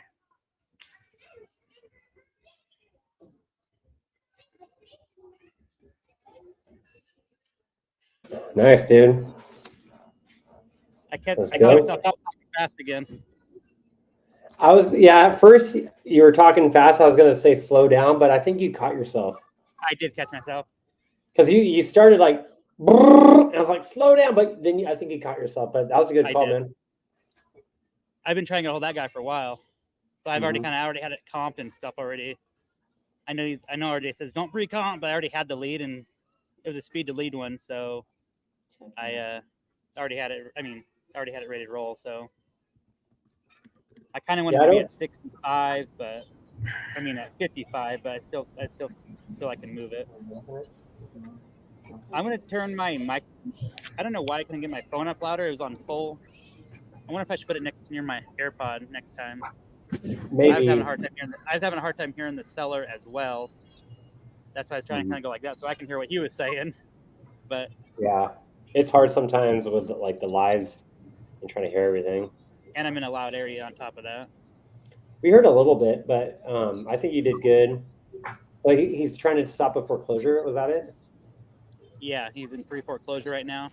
He said he thinks he owes $75,000. He wants $75,000 to $100,000 for it. But what I just saw there was basically $45,000 delinquent. And obviously, if he has some foreclosure fees on there, he was saying he got a letter in the mail from a bankruptcy place. I'm assuming he's going through bankruptcy. I didn't ask him that part, but for like $52,000. So I wanted him to walk away with some money too, but he's already gonna be kind of tight at 60. So I want him to be able to walk away with some money in his pocket. At 75, there'd be no way. Especially he was saying that it's just a crap house. Hello, Steven.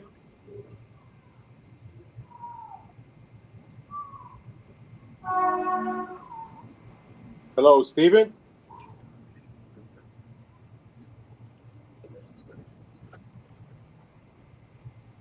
Is there a redemption period, Corey, or when it goes to sale, it goes to sale? Sir, you have a wrong number. There is no Steven here. Oh, okay. Sorry about that. No problem. Thank you. You're welcome. What was that, Todd?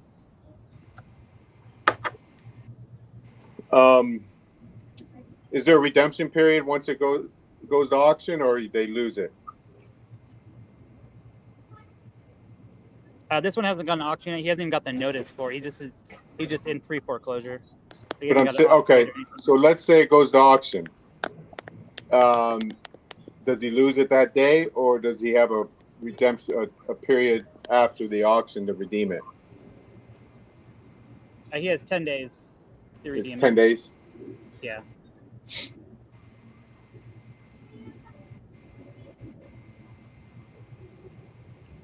I'm going to send him a contract right now.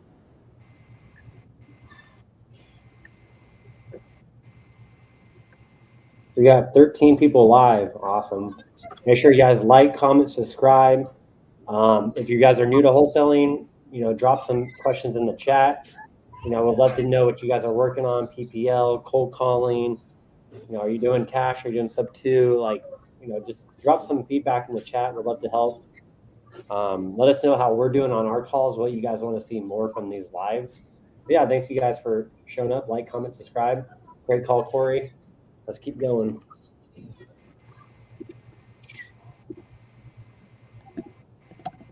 Let's see, what's up, Eric?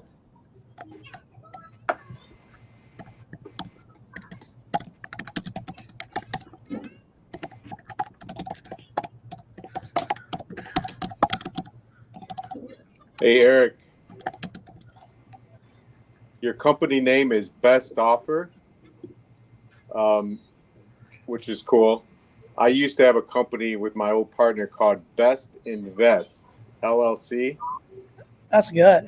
And we split up, and it was my company prior, but I just gave it to him. Everyone go follow Caesar. So if you're in a different state, you could probably grab a name like Best Invest. I always loved that name for some reason. Waiting to get my titanium swag so I can have my hat. I know. Same here. I had to reach out to the guys. I had to reach out to the guys.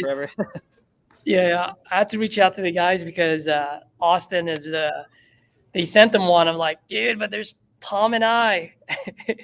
Yeah. I'm like, can you send us one too? Yeah, I want to buy all the t-shirts, man. That's all I wear usually. I only have. When you've finished recording, you may hang up or press 1 for more options. To leave a callback number, press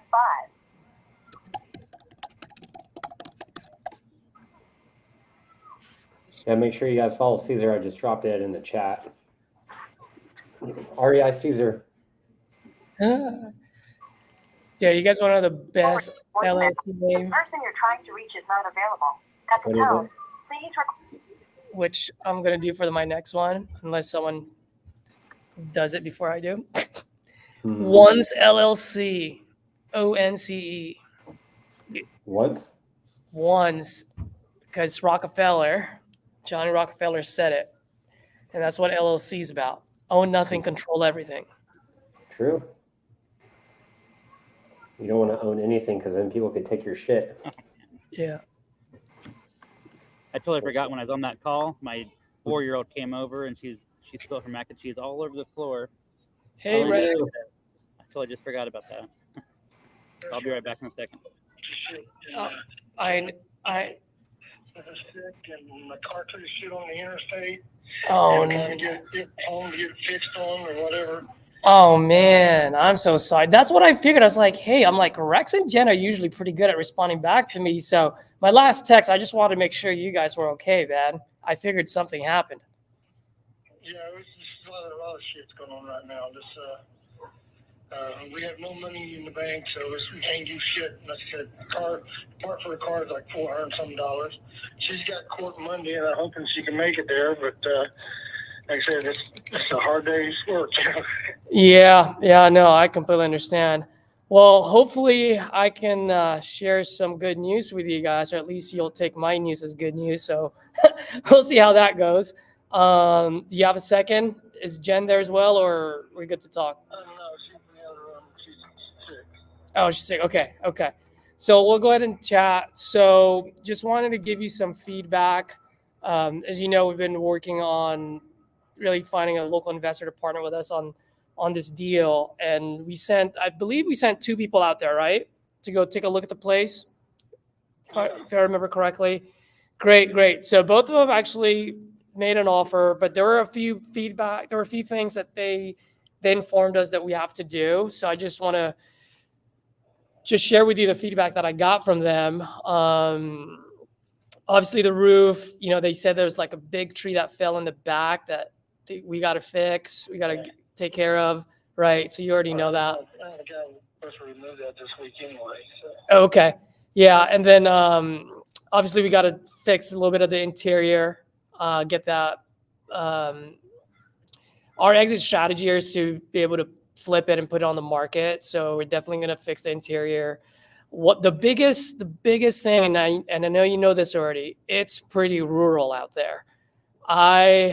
We had a hard time trying to get any investors and general contractors just to go out there, and no one wanted to go just because it was so rural.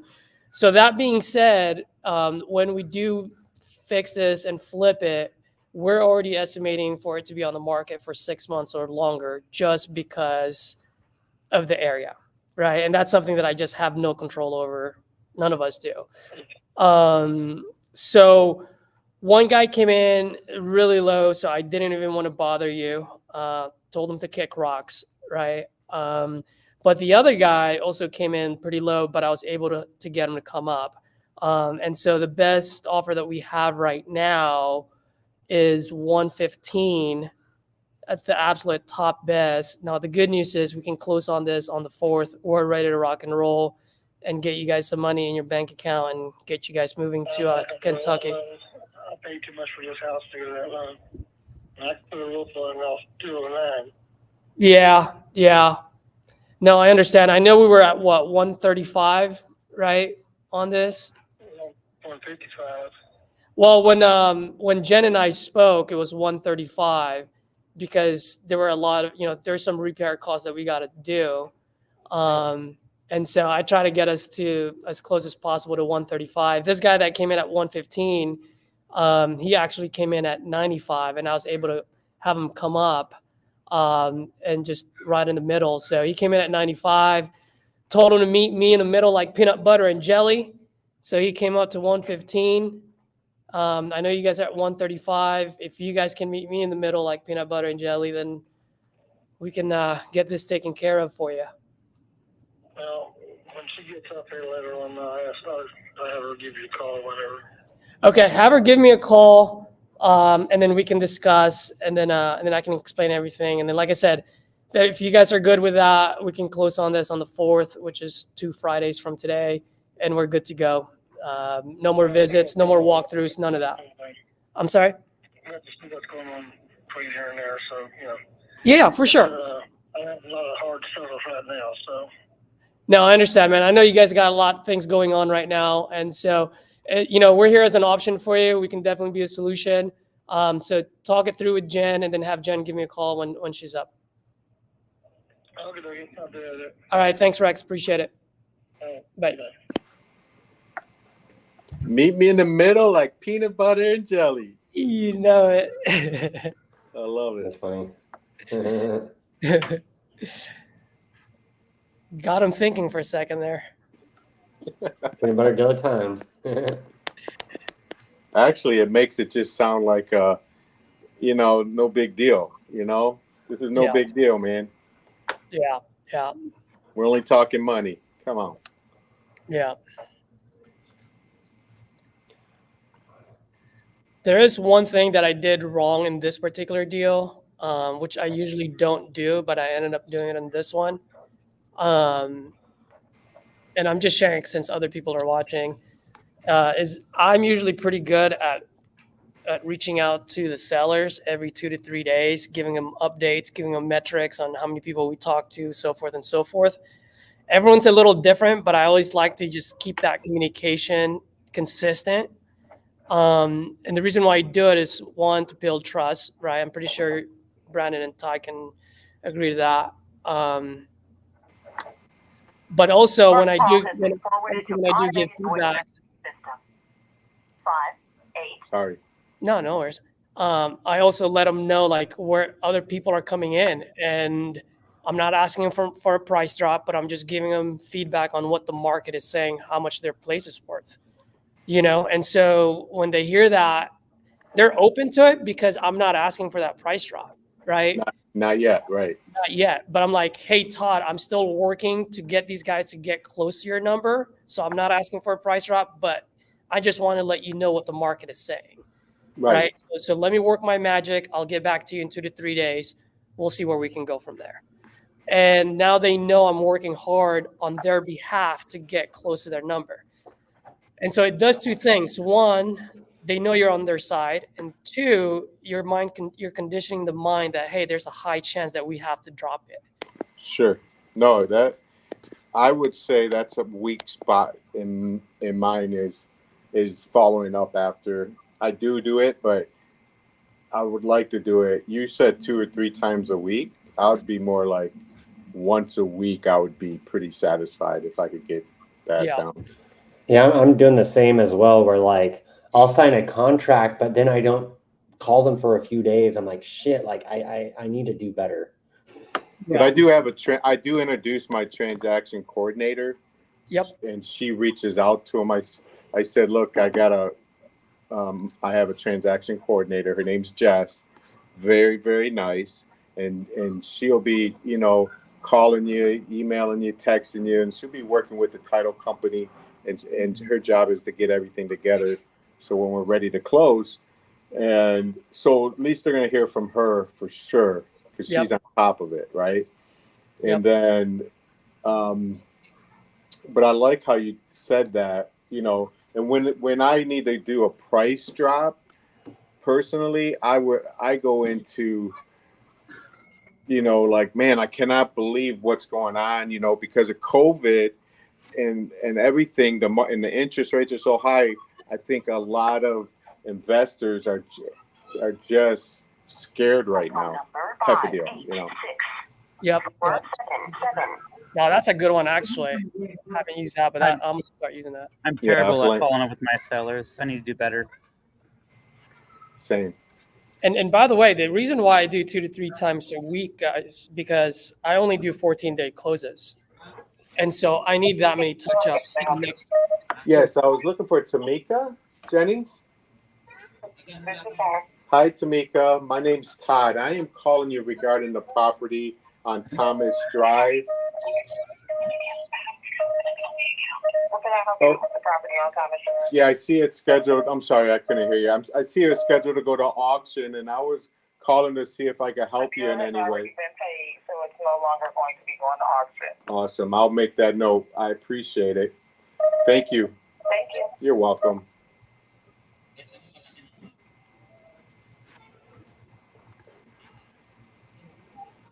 I'm sorry, guys. Very good. That's the Calls problem. always get the yield. Yeah. I think Corey was talking. Some names. I'm working on my flows right now to get ready for Monday. Like, make sure all my drip campaigns are good. Yeah. Sharpening my pen. There you go. Yeah, no, but I just wanted to share that with everyone, especially if other folks are listening in. It's just a great way to finally get that drop when you need it, instead of bringing it onto them on the last minute. And that's the mistake I have with this one. So need to figure that out.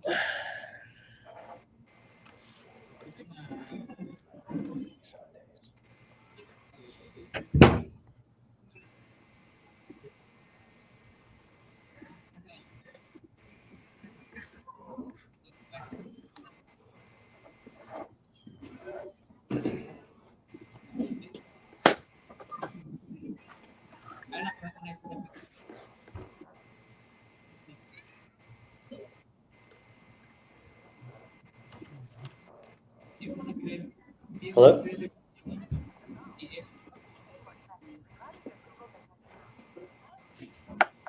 Scams.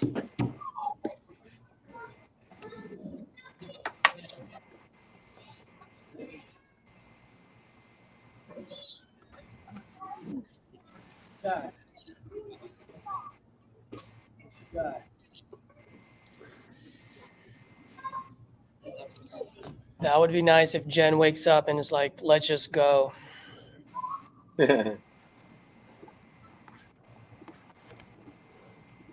Where's that property at? That one is in Arkansas. Arkansas.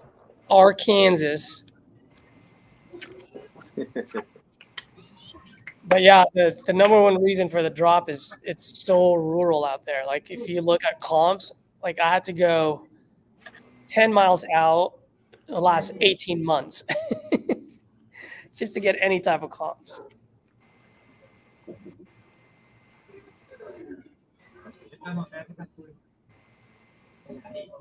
All right, gentlemen. Forwarded to voicemail. The person you're trying to reach is not available. At the tone, please record. I'm going to call it early today. My stomach's craving for some ramen since it's cold out here. Let me know, dude, when you're around here. Yeah, I'll probably be out there Sunday, so I'll probably be there for like a week or two. So we'll Nice, definitely we'll hang out or something. Maybe Oh, we'll yeah, do bro. a power hour or something. I know, right? We have a workspace here Do you? at my You're- apartment. Yeah, at my apartment we have like co-working lounge and like there's private offices and like pool tables and shit. So it's pretty dope. No way. All right. Cool. We could sneak in there and do go. power hour, Let's go. Especially during the competition. That would be pretty cool. right? Yep. All All right, right, guys. hit me up. Great weekend. See you, bro. Happy Friday. Yeah, man. Friday. Your I probably gotta hop off here as well because automatic voice message system. I gotta go Sorry. pick up the groceries and I gotta take my daughter to a dance convention tonight in 2 hours actually. So yeah, I definitely gotta go. I didn't realize the Busy time. dad. So I'm doing dad duties. There you go. Yeah, So, like my day. Todd, I'll let you know Go about ahead. that Detroit lead when I get to Detroit. Yes, sir. He tried to call me back when we were on the things, and unfortunately my phone did not ring. It would just ring to my computer, but if I answered, no one would hear it. Got it. So, I'll let you know. Hopefully we get Awesome, that one locked up. Let's do it. So the seller wanted 40. I was trying to get him at like around the 30 to 33 price just because of the boiler issue. But you're thinking you can probably sell it for 40 to 45 even 45 to 50 if I just lock it up at the 40. Yeah. So and you probably know this, but yeah, when you talk to him, say, look, I'm at 33, you're at 40. Yeah. The peanut butter and jelly thing, No, I'm kidding. That's what I was gonna say. Yeah, say, Yep. look, I'm at 33, you're at 40. I would say, could you meet me in the middle at like 34? Even though it's not in the middle, right? Right, yeah. Yep, oh yeah, for sure. I'll definitely be negotiating that end. But Yeah. Just the lower the better. If you have to come up, I'm sure you're going to get it under 40, right? oh yeah, that's what I'm aiming for, yeah. But you need it. I mean, He might be talking to other people right now because of you are not at 40, right? yeah. So I just know you said you'd probably be pretty good at 45 to 50-ish. So yeah. And next time you talk depending to on him, condition, obviously. you'll probably get it, close to, you might get 34, 35, 36, 37, 38, Yep. I'll let you know. We're Facebook friends, right, Todd? If we should I got be. you in the Facebook group regardless. Yeah. I'll shoot you a message. Yeah. And later on, I'll get your number and whatnot. I'll shoot you over all the info once I get it. Okay, cool. So, all right, See you, guys. You dude. guys have a great weekend. You See too, you, Corey. Corey. See you See you, next time, See man. ya. Larry the Lion, what's up, bro? On Instagram. Hey, Brandon, the reason my dialer wasn't getting any calls is I clicked the button. It says, click the button if you do not want to call mobile phone numbers. Oh, really? And when I clicked it, 3 1 3 4 I clicked it because I read it wrong, right? Mm-hmm. Oh, you thought it was like only call the Yes, cell I phones. wanted to call the mobile numbers. So after an hour of being on this thing, or really it was over an hour, I'm like, you're like, that sucks. Yeah, so I'm gonna have to go back with the first 30 records and recall them, but that's at least I figured it out. There you go. But batch still sucks, even though That's funny. even though it was me, it was my fault. Bless you. Like, I got this dull ass knife. It won't stab anybody. You're holding it wrong.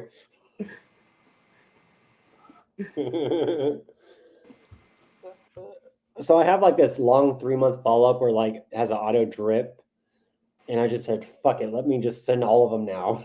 because I was gonna wait like 14 days or a month. I was like, I gotta get ready for this challenge. Let me just send like all 300 an auto text one every 2 minutes to get ready for Monday. There you go. Let's see if that loads.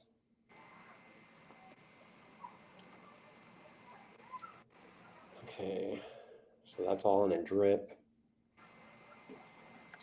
Hello, this is Brenda. This is a message. Okay.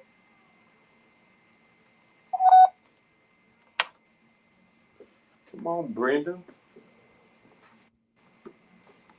Wait 3 months.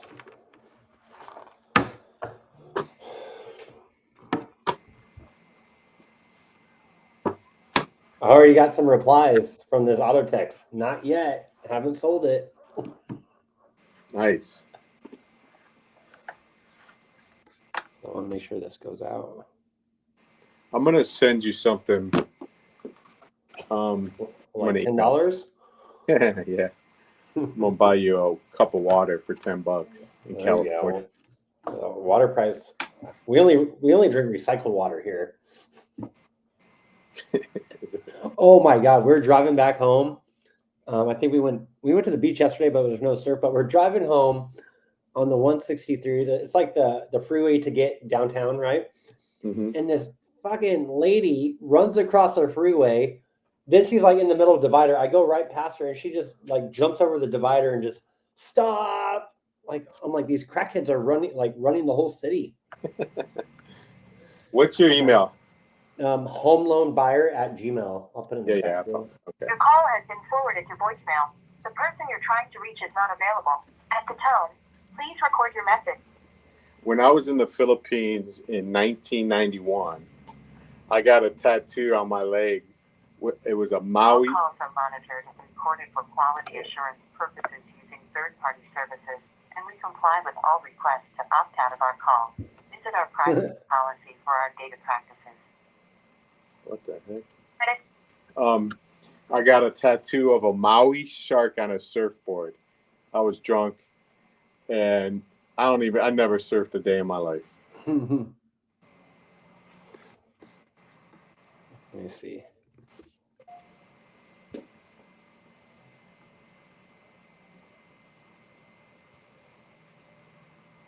Wait, you sent me something, right? Yeah, look at that. It's a letter of intent to purchase. So I spoke with a seller, and he wanted 40. I need to be at 30. And he goes, I got an offer at 30. And I said, would you be interested in seller financing? If I gave you like 10 grand down, paid you 500 a month for 24 months, and then I'd pay it off in full. He said, you know what? Why don't you send me over a cash offer? Send me over your cash offer and put it on. Put something like text me or put something on paper, and the seller financing. So that's kind of how I do it. It's that it don't mean anything, but it kind of explains it, right?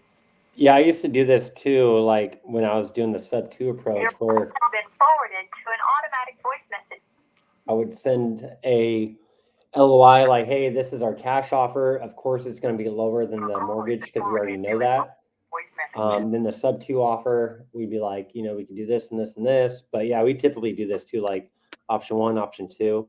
But yeah, we sent stuff like this. Then also like if it's a seller finance or a sub 2 offer, we'll add maybe a video from Pace. Hey, if you have any questions, like this is the seller finance. But yeah, we used to do this all the time for agent outreach. Let's see, Larry the Line on Instagram. What's up, man? Yeah, in the hospital for 55 days. Damn, man. Hopefully you're feeling better. Yeah, this is live right now. We do it Monday through Friday. Just doing cash deals. Hopefully lock them up. But yeah, we do this live every day. I gotta get up and meet up with Cody, Sam, and Sam Singh. I only got one sub 2 deal, but I've gotten like 8 deals, but they were kind of off the books. Nice, man. Well, hopefully you're feeling better, Larry. Let's see here. Someone just called me. Hello, Tanisha.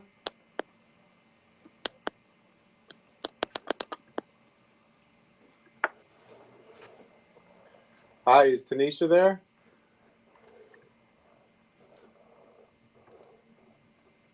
She ain't there.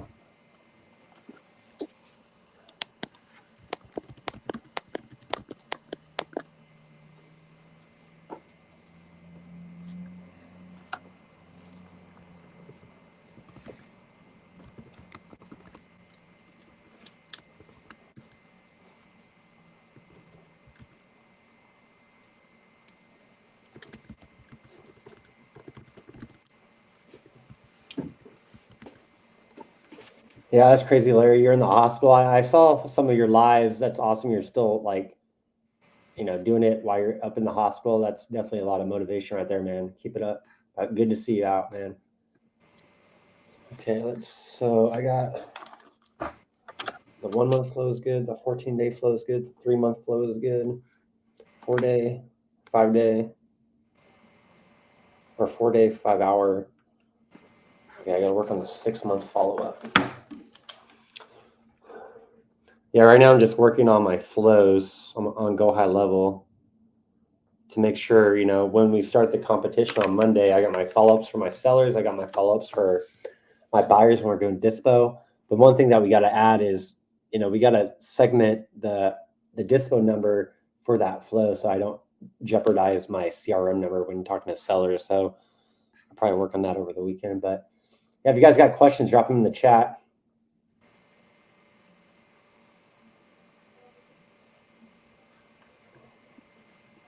Let's see here. Do you guys have local meetups within real estate investors by you? I used to go to a lot of sub-2 meetups out here in California. Voicemail. The person you're trying to reach is not available. At the tone. Sorry. But no, you're good. I used to go to a lot of sub-2 meetups, and they were fun. But like, since I'm calling sellers every day, and I was still doing like live Zooms like this, when I went to the meetups, I never really wanted to network. I just wanted to like Todd, if you were going to be on a meetup, I would want to go to the meetup just to have a beer with you, not to talk real estate, because I'm doing it all day live on camera, and but Yeah. Kathy does want to go to some more meetups down here in San Diego, whether it's sub-2 or whether it's real estate meetups. I think it'd be fun, but we're also thinking like, man, like maybe like we'll just get sick of it because we're in real estate all day. You know what I mean? Yeah, I've been going to meetups. Like, we have 6 or 7 good ones every month, all over the place. Not far, within 45 minutes of me. And the only reason I would go would to find buyers. Really, that's it. I've been going for so many years. I know everybody. Everyone knows me. Or I would pitch my deals out, right? So now I don't go at all. People are calling me, asking me if I'm alive, if I'm okay, because no way. They're shocked that they don't see me anymore. I think it's it's at nighttime I'm out to 2 a.m. or midnight, depending on just hanging out, like you said. I'm networking and I'm you're in it all day. Yeah. I think I might have got burnt out on it. Well, like, since I'm live all day, whether I'm talking to sellers, buyers, or just doing this, when I'm done and I'm just walking around, I don't want to talk to anybody. I'm just so tired. Yeah. Like, I'm like, let me just be on my phone checking Robinhood. Like, I don't want to talk to anybody. I just want to sit in this corner and relax and enjoy, like, people watch sometimes. You know what I mean? It's good that you and your wife, you guys do it together. That's gonna be great. Yeah, it's fun. I like talking to people and just bullshitting. She's really good at numbers and contracts and just like, what is a deal? And sometimes she has to smack me upside the head like, that's not a deal. Yeah. But sometimes you need that. Yep. I was telling her, I was like, Todd's wife works like 5 minutes away, and she's like, oh, that's so cool. Yeah, her office is right out my window. I can see her. You can throw a football over there, huh? Yeah. What's up, Hector? Hector says, love that. I'm trying to get my wife to do this with me. Maybe we get Kathy on here to do a little bit more, and maybe the wives will want to watch Kathy do it and maybe get some more motivation. I know Randy had his wife on a Zoom meeting and just say how me and Kathy were navigating wholesale together, and I think she likes seeing what Kathy does, and maybe we'll bring Kathy more on the show, and maybe that'll bring the wives out, or maybe just more females. That'd be cool. But you can't force it. No, because some people just don't understand or like it, But if they could find a role that they'd enjoy, it could work. Or vice versa, I'm not. But you just can't force it. My wife would never want to. She wouldn't do well in this what I do. Mm-hmm. And she likes certain things, and you guys. Yeah. Not a risk taker. Mm-hmm. And I'm the opposite. Yeah, and I love bullshitting, so it's just fun to talk to people.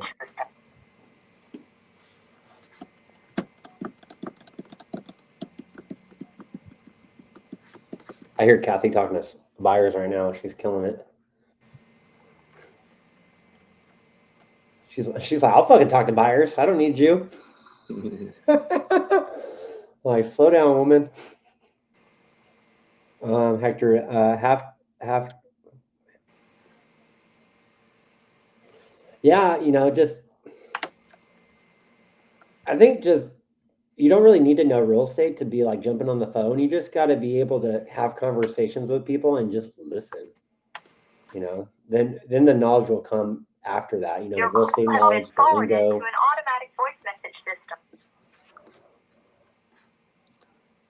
6-month follow-up. Assign a user, wait 1 month. Drip mode, auto text, 3 months follow-up. Call text.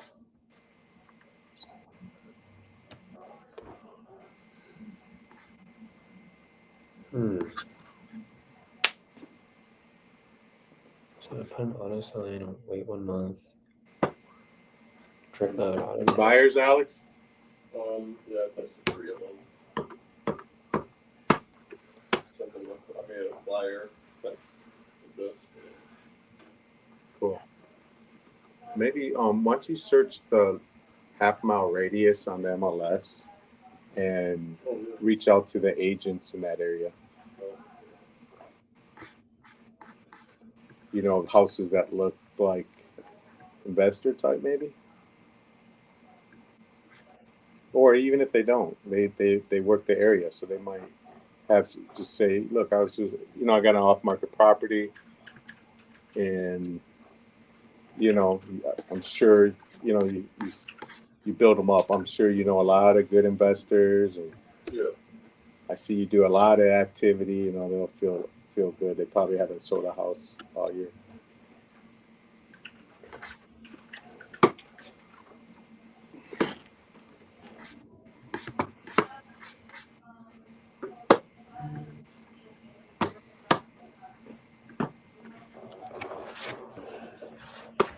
In 7 days, drip. 7 days.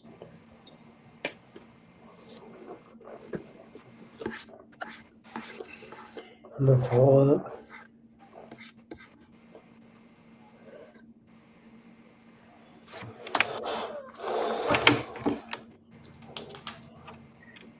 Hi, this is Becky Barrett. Please leave a message.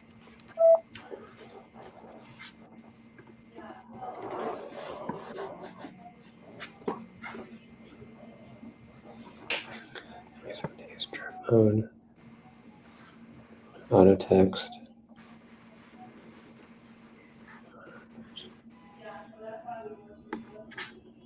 Settings. 8 to 5. Back to workflow. So 14-day follow-up is.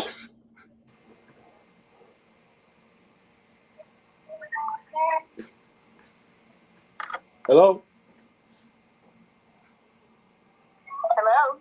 Yeah, hi. I was calling for Jimmy Sanders.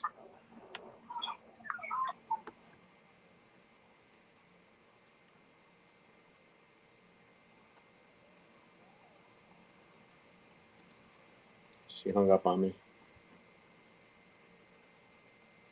Oh no. Do I sound like Jimmy? Jimmy.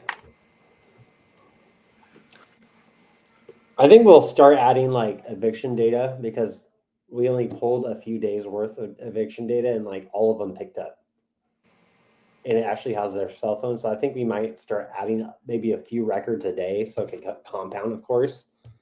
But yeah, with those, you don't have to skip trace. You know, the eviction data is right there on the website, on the county records. It shows the document, it shows the cell phone. A lot of times the data will have attorneys, and I just skip those people. Because if they have attorney, like, whatever, right?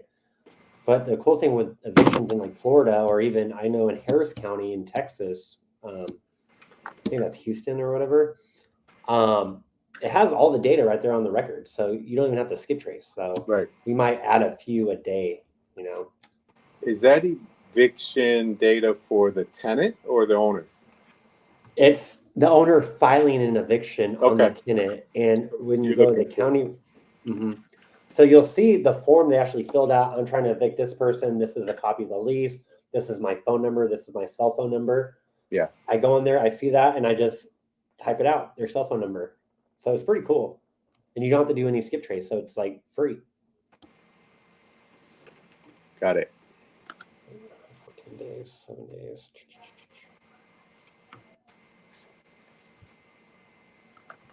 8 to 5. Good. Okay. Back to workflows.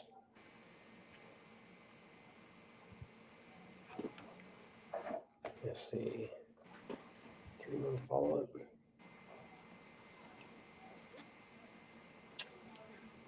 14 days drip. Auto.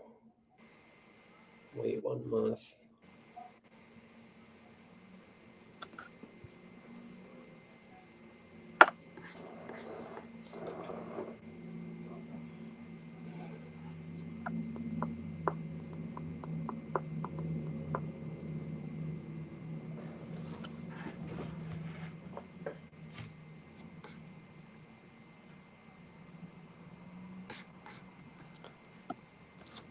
You know, when you have a seller and you're like, this is not a right price, like you're not no motivation, so you like put them in like a 3-month follow-up. Yep. Or do you put them in a shorter follow-up just because things could change like within a week or two? Yeah, you could. Hang on 1 second. Mm-hmm. Someone's calling me back. Totally.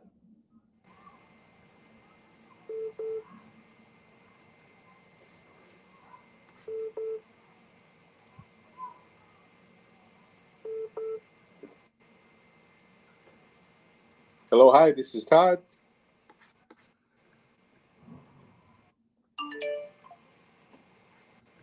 Hello? No.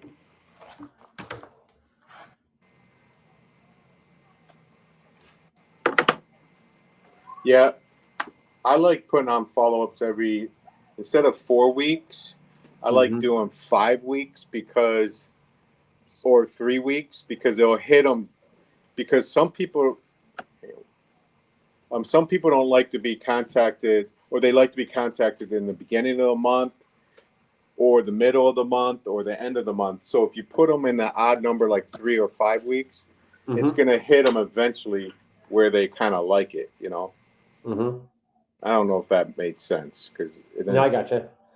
Like things might change from like September 28th, then October 2nd, like just those few days, it could have been a whole different, maybe another mortgage payment, you know, maybe another debt collector came in, you know? Right. So I got that 1 month flow set up. I think that 14 days good. 7, okay, so 14 days good. There's 7 days. Okay, let's go to the next one. 3 month. Assign to user, wait 14 days, drip mode.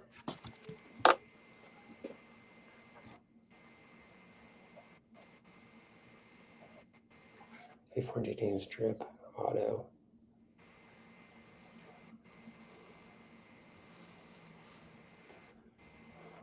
One month. Auto. 1 month. Call. Okay.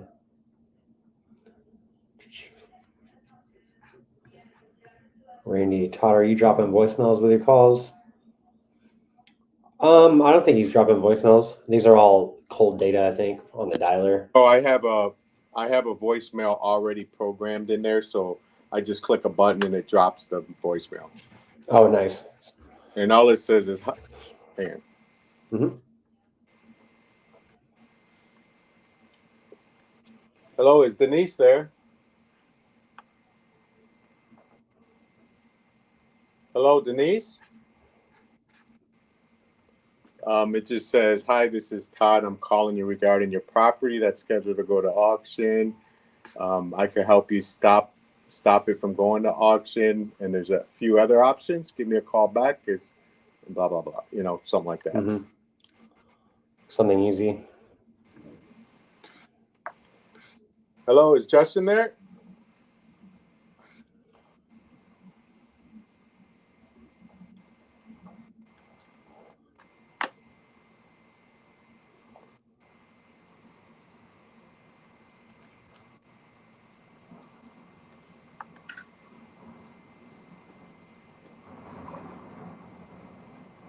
I think I'm gonna purchase the 3-line dialer right now.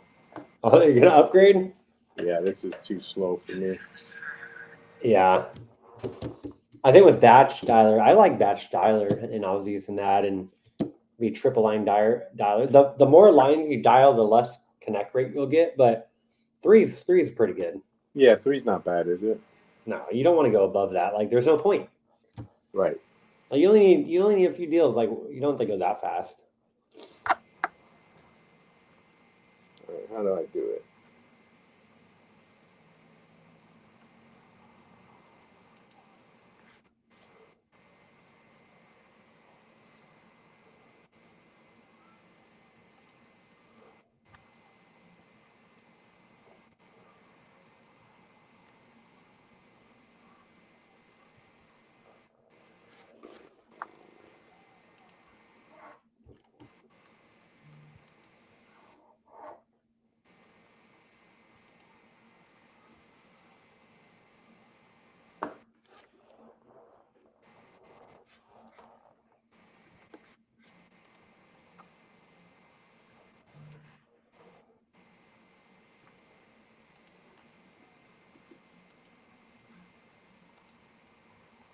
Aha.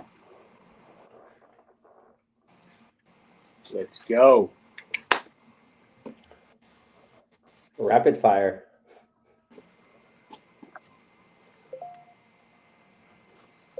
Now you got the what are they trying to ban on AR-15s, like the bumps, not the bump stock, but the, I don't know. Now you upgraded your AR. Now you can shoot more. Yeah. I think they're trying to ban the rapid fire, right? Or they already banned that. They're banning they want to ban the ones where it bounces off your shoulder and you hit the trigger again. So it's like, it's for people that have one arm. It helps them shoot better. That's the main point. Right. They want to ban it, but you just upgraded your AR with a 3-line dialer now. Hey, what kind of weapon did you carry in the Marines? I think it was still the M16. A2? Like mine was so. an A2, yeah. But I carried the whole time I was in, because I was in right the beginning of Desert Storm, right? Mm-hmm. And I was like, if I go over there, I don't want just M16. I want an AK. I carried the saw, the M249 saw, 200 rounds, and no one wanted to carry it because it's a little bit heavier. and they just knew I wanted it. Mhm. I didn't care, because if I've seen any action, I'm firing rounds down range, bro. The 240 is gnarly. We used to. Yeah. I think that one jumped up on the bird we had. Like it would just mount on the 240 on the Oh, door. really? Sweet. That one's fucking fun. And I think every few of them's like a tracer round, so you get to see Yeah. it. Yep. You could do, yeah, for sure. I That thing's shot fucking heavy.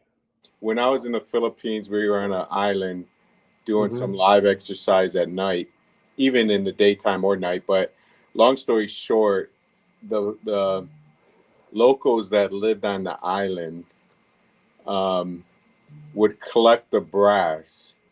They're wearing bare feet and flip flops, and we got our boots on and everything, and they could get around better than us, right? Damn. It was great. But anyways, I remember shooting 200 rounds as fast as I could.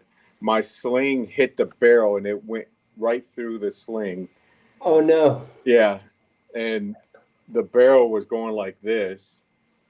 I had to change barrels, but it was pretty fun. They heat up so fast, and you got to switch them out and put Yeah. the new one in. I remember. I don't know where we are. I think we're on Camp Pendleton doing some super early shootings, and we're just in line waiting, and we're freezing until you put your hands in your flak so you can warm up, right? And you're Mhm. like, okay, it's time to shoot. So you bring out your gun. I'm so fucking cold, and I'm shooting, and one of the rounds spit up, and it fell into my Oh. flak jacket and just burned the shit out of me. Like I had this gnarly scar for like, I still have it, but like it was a big blister that was just like, because those things get hot when they go in your flak and like burn the shit out of you. Right. Let's see. Hector had a question. Brandon, do you have a 3-line in your Go High Level CRM or a single line dialer? So when I was pulling data, I'd use batch dialer and of course dial. Then when they become a lead, I would throw them into my CRM, Go High Level, right? For me being so cheap, I don't think we're going to pull a lot of records, maybe a few a day, like the expired, not the foreclosure, the evictions, right? So there's not a lot. So what we're going to do is put that data in a Go High Level, set a different number, like have a dedicated number. We'll buy another number and just call. Like I don't really need a dialer because I'm only maybe doing 5 to 10 new records a day, probably if I was. But it depends, Hector. How many records are you trying to call? If it's 100, you can do it on Go High Level. You don't need a dialer. But if you got thousands of records, you definitely need a dialer. And I recommend maybe batch dialer or ready mode is pretty good. Ready mode's a little bit more intricate on the techie side. So if you're not too techie, batch dialer is wonderful. I love batch dialer. It's super easy. But with batch dialer, I had like a 3-line, and that was fine. If you're not calling a lot of records, but you're still calling a lot, you can just use Go High Level. You just got to build a flow so it just goes super fast. But you could do that in the automation on Go High Level. It's pretty easy. Okay. So I think I set up my flows. Hi, this is Todd. Give me a call back regarding your property at 248-497-9195.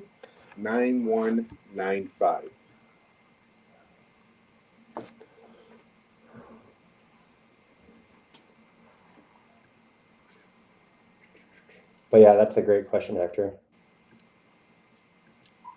And I think Todd's using a dialer because he has a lot of records. So you don't want to call a lot of records from your CRM because your number might get burned out. But like Todd, he's dialing a lot, so he's using Mojo. And I guarantee you, once he has a good call and it's a lead, he'll then put it into a CRM, right?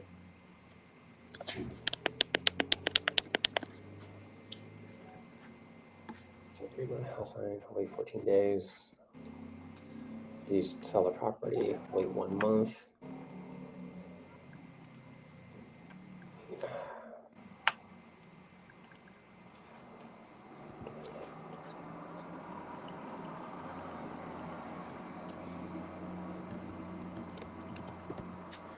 Wait 20 days.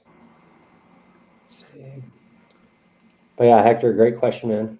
Are you pulling a big list, Hector, or are you new?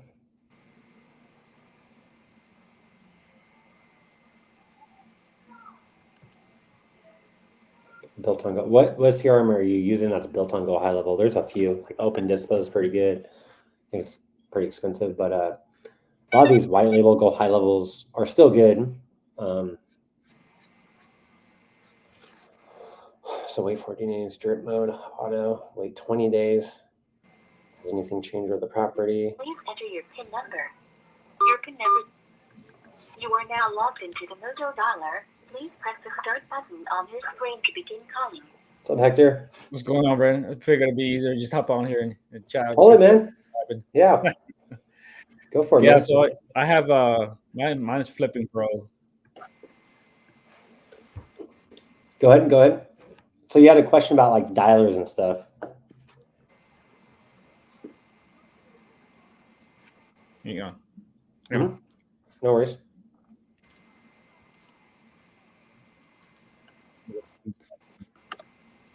My speaker. Yeah, if you're watching on YouTube, maybe cancel that off, then just focus on the StreamYard. If you're getting like feedback. Let me drop the link again so you can jump on. There you go. Yeah, let's get Hector back up here. So this one's wait 20 days. So Dialing 3 now. There you go. You're on the assault rifle campaign. Rapid fire. It's funny, they always talk about like gun control and they're like, we need to get rid of automatic guns. And it's like they're already illegal. They're already fucking illegal. Like, what are you talking about? I'll show you my weapon. Let me show you my weapon. Oh yeah. Let's see. Here's Hector. What's up, bro? Sorry, I hit the wrong button. I shut myself off. Let's see what you got. Oh, was that a Glock? Yeah, but look at how do you do it? Oh, you got the Eagle EGA. Yeah, the Eagle Globe and Anchor right there. That's dope. It's just like. Is that a Glock 27 or a Glock 19? Yeah. Hi, Amy, please. Oh no, wrong number. No Amy here. Sorry. Thank you. Yeah, this is the Glock. What is it, Alex? 26. It's a baby Glock. Is it a 40 cal or 9 mil? 9 mil, yeah. Oh, let me show you my clip here. There you go. Hopefully YouTube doesn't take us down. They don't like weapons. Yeah. Oh, there you got the extendo clip. Is that the banana clip? Yeah, that's the 30 rounds. And my son's Glock. What is yours? He's got the newer one. Aren't you in a liberal state? What are you doing with a gun in Michigan? Are we liberal? I don't think we're liberal. Red Magazine. There you go. Hell yeah. Yeah, that's sick. So Hector, you had some questions about dollars, right? Yeah, you did. Yeah, so I have my dialers within my CRM, right? So I have a version of Go High Level. It's called Flipping Pro. Mm-hmm. So I dial my leads from like iSpeed to lead on that, and then anything Caller that I has upload. forwarded to voicemail. The person you're trying to reach. Mute Todd real quick. Go ahead. Oh, you're good, Todd.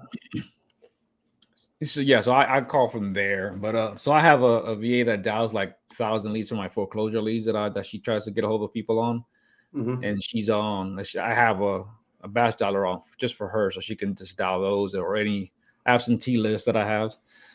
So I'm just kind of curious because Flipper Pro does have a particular 3-line dialer, so I'm just curious if it's even worth trying to dial into it. But I think I do fine with my dialer on the CRM, which is again just calling my iSpeed to leads or anything simple. So I'm just kind of curious. Your dialer, you have Go High Level or a version of Go High Level that has a dialer built into it, right? Right. And does it work pretty well?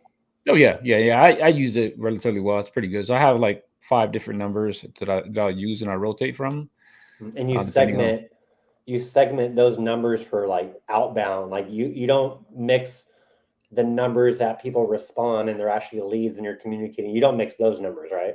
Right. No, so I have a dedicated one that I'll call or I'll receive numbers or dials Mhm. from, and then I'll use other numbers to dial out. Nice. Yeah. You know, if you're pulling a lot of data and you're calling, you know, batch dialer is good, blah blah blah. But you know, if you already got one built in and go high level white label platform and is working, you know, you just got to make sure the numbers you switch them out like you're doing. So that's good. You know, if you're doing calling, then you text them and you get a lot of undelivered text messages. You want to make sure you track that. And because if you got undelivered, then undelivered, then undelivered, then your whole number gets kind of fucked. You know what I mean? Yeah, for sure.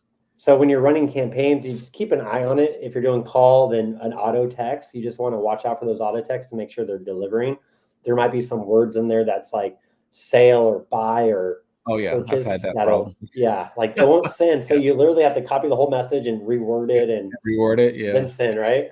Yeah, that's happened to me a couple of times. Yeah, I try to make sure that it's set up to where it's supposed to identify landlines where it doesn't send those text messages, but it'll only send them to mobiles. And yeah, I try to avoid that. But yeah, I've had a couple that'll do that too. Like, oh yeah, sorry, undeliverable. But for the most part, I do pretty well with that regard and not sending to a bad number or get those undeliverables. Nice, man. Yeah. What else do you work? You're in titanium too? Yeah. Yep. Oh, yeah. nice, So I'm trying to focus on just that and then keeping that hedgehog concept and doing whether it be just Texas here or nationwide. So I have like the fixed price mode on high speed. So it's just I get those. I get a whole bunch in and I pause it and then try to run through those. A lot of my problem right now is just I'm having hard time just getting a hold of them. Some people just haven't answered at all. So yeah, I do the fixed price mode as well. A lot of them pick up, but if they don't, I just throw them in like a 5-hour loop. So, you know, if I start the day, I'll call them. Then at the time I'm done with the day, I'll still call them. So at least 2 touch points. Right. But at least with those ones, if they don't pick up, you could get, you know, refunds, which is dope. Yeah. I try to reach out to them for about a good 2 weeks before then I'll, if they haven't responded at all, then I'll put in for a ticket to get the refund. Mm-hmm. Yeah, they're pretty good on refunds. Most of the providers are, you know, Speed Lead, Zolo, Property Leads. They're pretty good on refunds. If they're not picking up, definitely. Yeah. Let's see here. You got any deals you're dispoing right now or locking up or? Yeah, I locked up one just about last week. I needed some help. I actually partnered with Caesar on it, so he's kind of taking care of the dispo on it for me because he's kind of having that. I still have a W-2, so I'm trying to balance everything else out between that and this. Mm-hmm. So like, man, I didn't want this to fall through the crack, and I was like, hey, can you knock this out? It's a 2-property deal in Illinois, kind of lower half near the Illinois side of St. Louis. It's weird, but it's like right close to that border. So it's not too bad. I got it locked up pretty cheap on there, about 30 for both properties. So hopefully they'll be able to get it dispo. So we'll see what happens. Nice, dude. Yeah, Caesar's awesome. Let's get you guys teamed up. See what comes You about. excited for the challenge? Yeah, should be fun. I just hope I can knock it out. It's like trying to factor it into my crazy schedule at work. So I'm like, okay, let's see how we can make this work. There you go. Yeah, just maybe buy a few leads a day. Just keep it. I think a lot of it's just consistency. Like, yeah, for sure. Make sure you're doing it a little bit every day.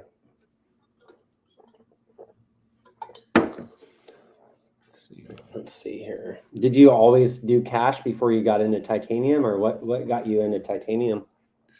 No, so I was just primarily focusing on like just foreclosure leads. I was getting decent response and talking to sellers. I got a couple locked up, just nothing ever closed. So I was like, man, I just need something that can be sustainable and continue going more of a consistent basis. No, so it's just hard to get a hold of some of these people too, trying to figure out what which ones I can actually do. And then the biggest challenge was calling all the time. So my wife was helping me on that, which was great, and she was getting some good success. We got a few locked up. Both of the deals have imploded, so they just haven't gone through all the way to closing. Yeah, some deals get a little scary. it's just you just learn from each deal, which is good, and you just keep getting better. You know, I've had some shitty deals, I've had some good deals, and it just allows me to comp better and get better deals under contract. Yeah, definitely. This whole wholesaling thing is like a widget, right? You just got to figure out the widget and you just improve it every step. Yeah. You know, Todd's been doing this for a while. He probably has systems that he tried and maybe fixed, and just it's always adapting. Yeah, Hector, if you have any leads that you tried and you just can't find the phone number, man, you could send it over to me, their name and address, and I'll skip it for you. And usually one system I have is killer. I usually get the number. Yeah. Okay. Yeah, sounds good. I appreciate that. Yeah, I usually had I was doing skip trace or skip matrix that was for a while, and they would give me great results. Hi, is Jacqueline there? I thought you had a call. We want to hear you, Todd. No, I thought I was like, hey, let's be quiet so we can hear him talk. Hello. There you go. Miss Jacqueline? Nothing. Sorry. Oh, you're good.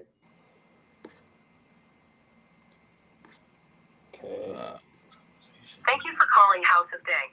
To reach a House of Dank recreational location, press 1. House of Dank what? Dank pizza, dank weed, dank beer? Yeah, it's weed. Of course. I got my disabled card. Could I use my VA card? Get free. Did you sell the property yet? Please leave your message for 3134. Come on, baby. Someone replied that they haven't sold the house. Okay, Indianapolis. Let me see the notes. Okay, let me call this guy.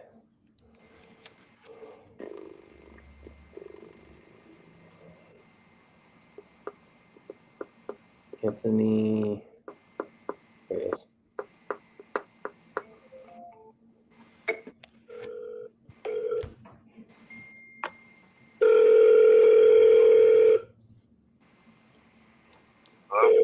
Yeah, hi. You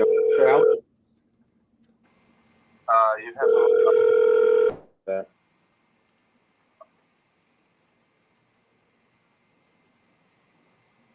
Is that wrong number?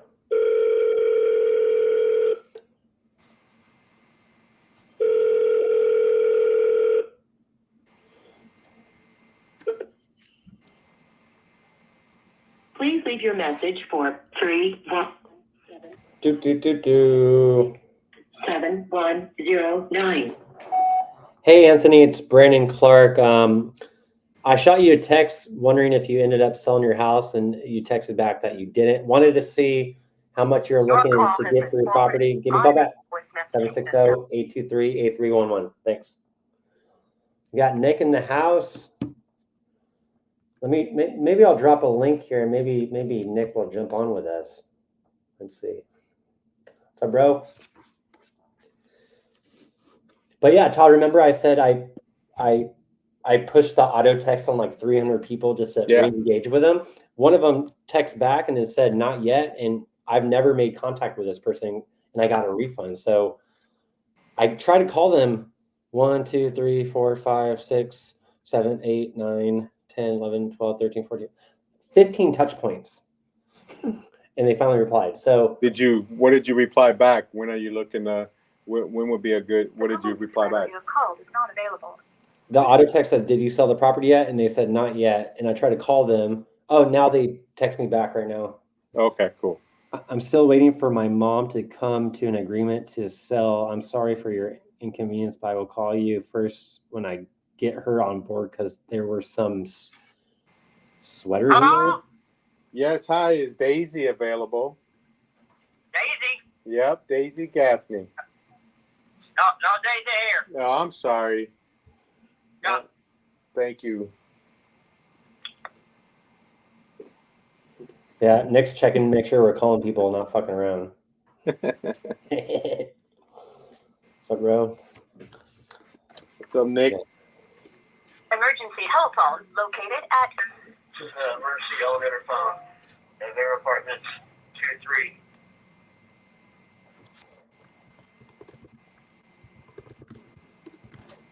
But yeah, as far as relentless follow up, Nick is definitely the master with all his Jedi mind tricks and tips. But yeah, that just tells you guys like call, text, call, text, call, text, call, text for months and months and months, and then I finally get a reply. So try to resurface those dead leads. Sounds like a plan.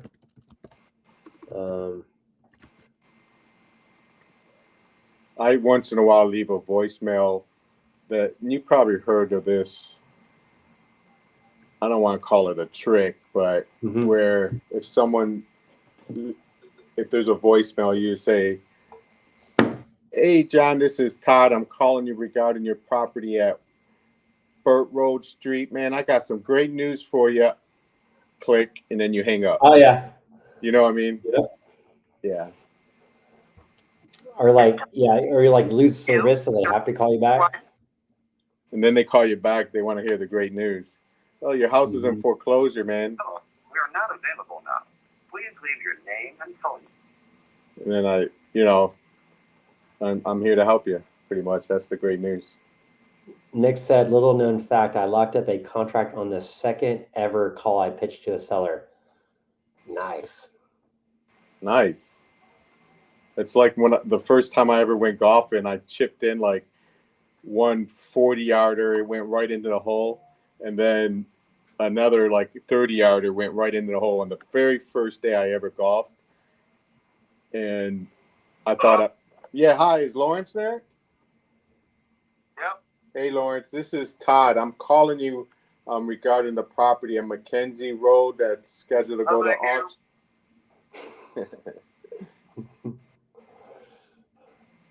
He's like, nope.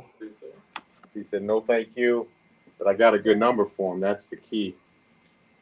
There you go. Well, yeah, that's good because now you know the number is good and you could always harass them later. But yeah, I was never successful. Well, coming from tech sales, way different. That took a long time to, get your reps in, and you finally start booking meetings. Like I started working for Salesforce, and I was having a shitty few months because my accounts were really hard. I had like Apple, I had Intuit, I had Workday. I had like only 5 accounts, and they were big accounts too. So, if I call Apple CEO or marketing director or sales director, like they don't need anything from Salesforce. Like they already got the connections, but I still have to sell products. But with real estate, I like it a lot more because it's something I enjoy and compared to tech sales. So I think I'm doing better at real estate than I was tech sales. But I'm sure Nick knows all types of sales.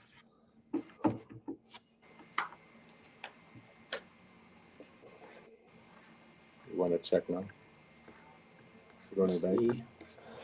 Your call has been forwarded to voicemail. The person you are trying to reach is not available. At the tone, please record your message. When you have finished recording. What's that? Let me do it. So. You want to go to the bank?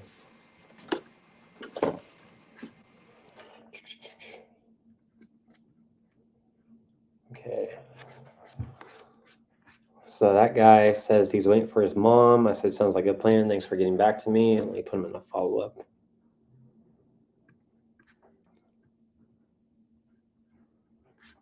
Thanks for getting back to me. Oh, no worries, Hector. Hey, Richard, this is Todd. I'm calling you regarding your property there on Marquette Street that's scheduled to go to auction. Give me a call. I want to help you either stop the foreclosure or you got quite a few options before, the sooner you call me, the more options that you have. Give me a call, 248-497-9195. Talk to you soon.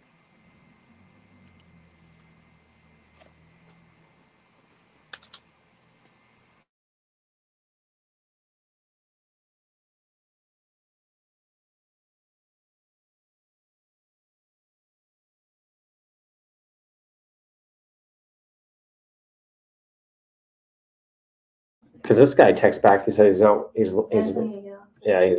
I'll put him in another follow up. Because I don't know what follow up to put them into because I don't want to trigger another text message right away. Yeah, I'll do. Yeah, we have to go over this one again. Yeah, 3-month follow up.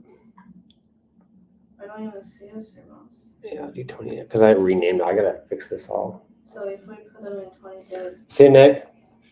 If we put them in the 20 day, does it trigger another text right away or not?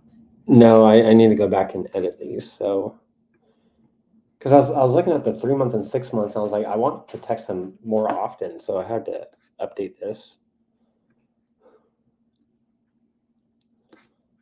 Because I think look at this one real quick. So the 1 month follow up, or we could change the name, but comes in, wait 7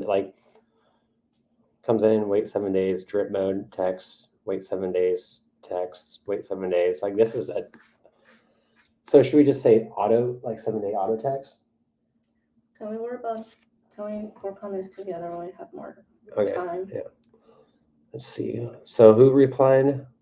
A lot of people, yeah. Let me see here. Okay, nothing to sell. Let me look after this guy. I just want to pause the drip so we can worry about it like next week. Nothing to sell. Okay, thanks for letting me know. All right, I'll just put them on the flow. Your call has been forwarded to an automated voice.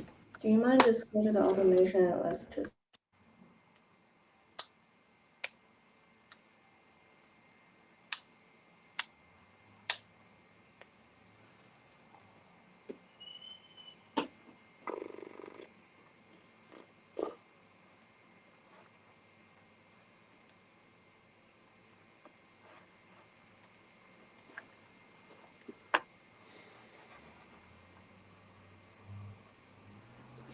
Okay, let's see here. No, just leave it. We'll do it together. Okay, let's see. Oh, it's already 2. I think we're gonna work on these automations to get them ready for Monday. Then probably go to the beach and go surf. Hopefully the surf is good. Todd, you gonna keep calling?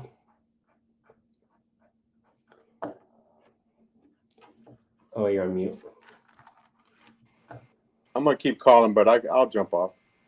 Nice, dude. Yeah, I'll be back on Monday again. But yeah, everyone, thanks for showing up. Make sure you guys like, comment, subscribe. We'll be back live on Monday, right after RJ's call if it's in the morning. If not, around 8 a.m. PST, San Diego time. Thanks everyone that was jumping on earlier today. Thanks to everyone for commenting. Thanks, Todd, for always showing up. Appreciate your time. Yes, everyone sir. have a good weekend. See you, Todd. All right. See you. Bro. In stream. Get out.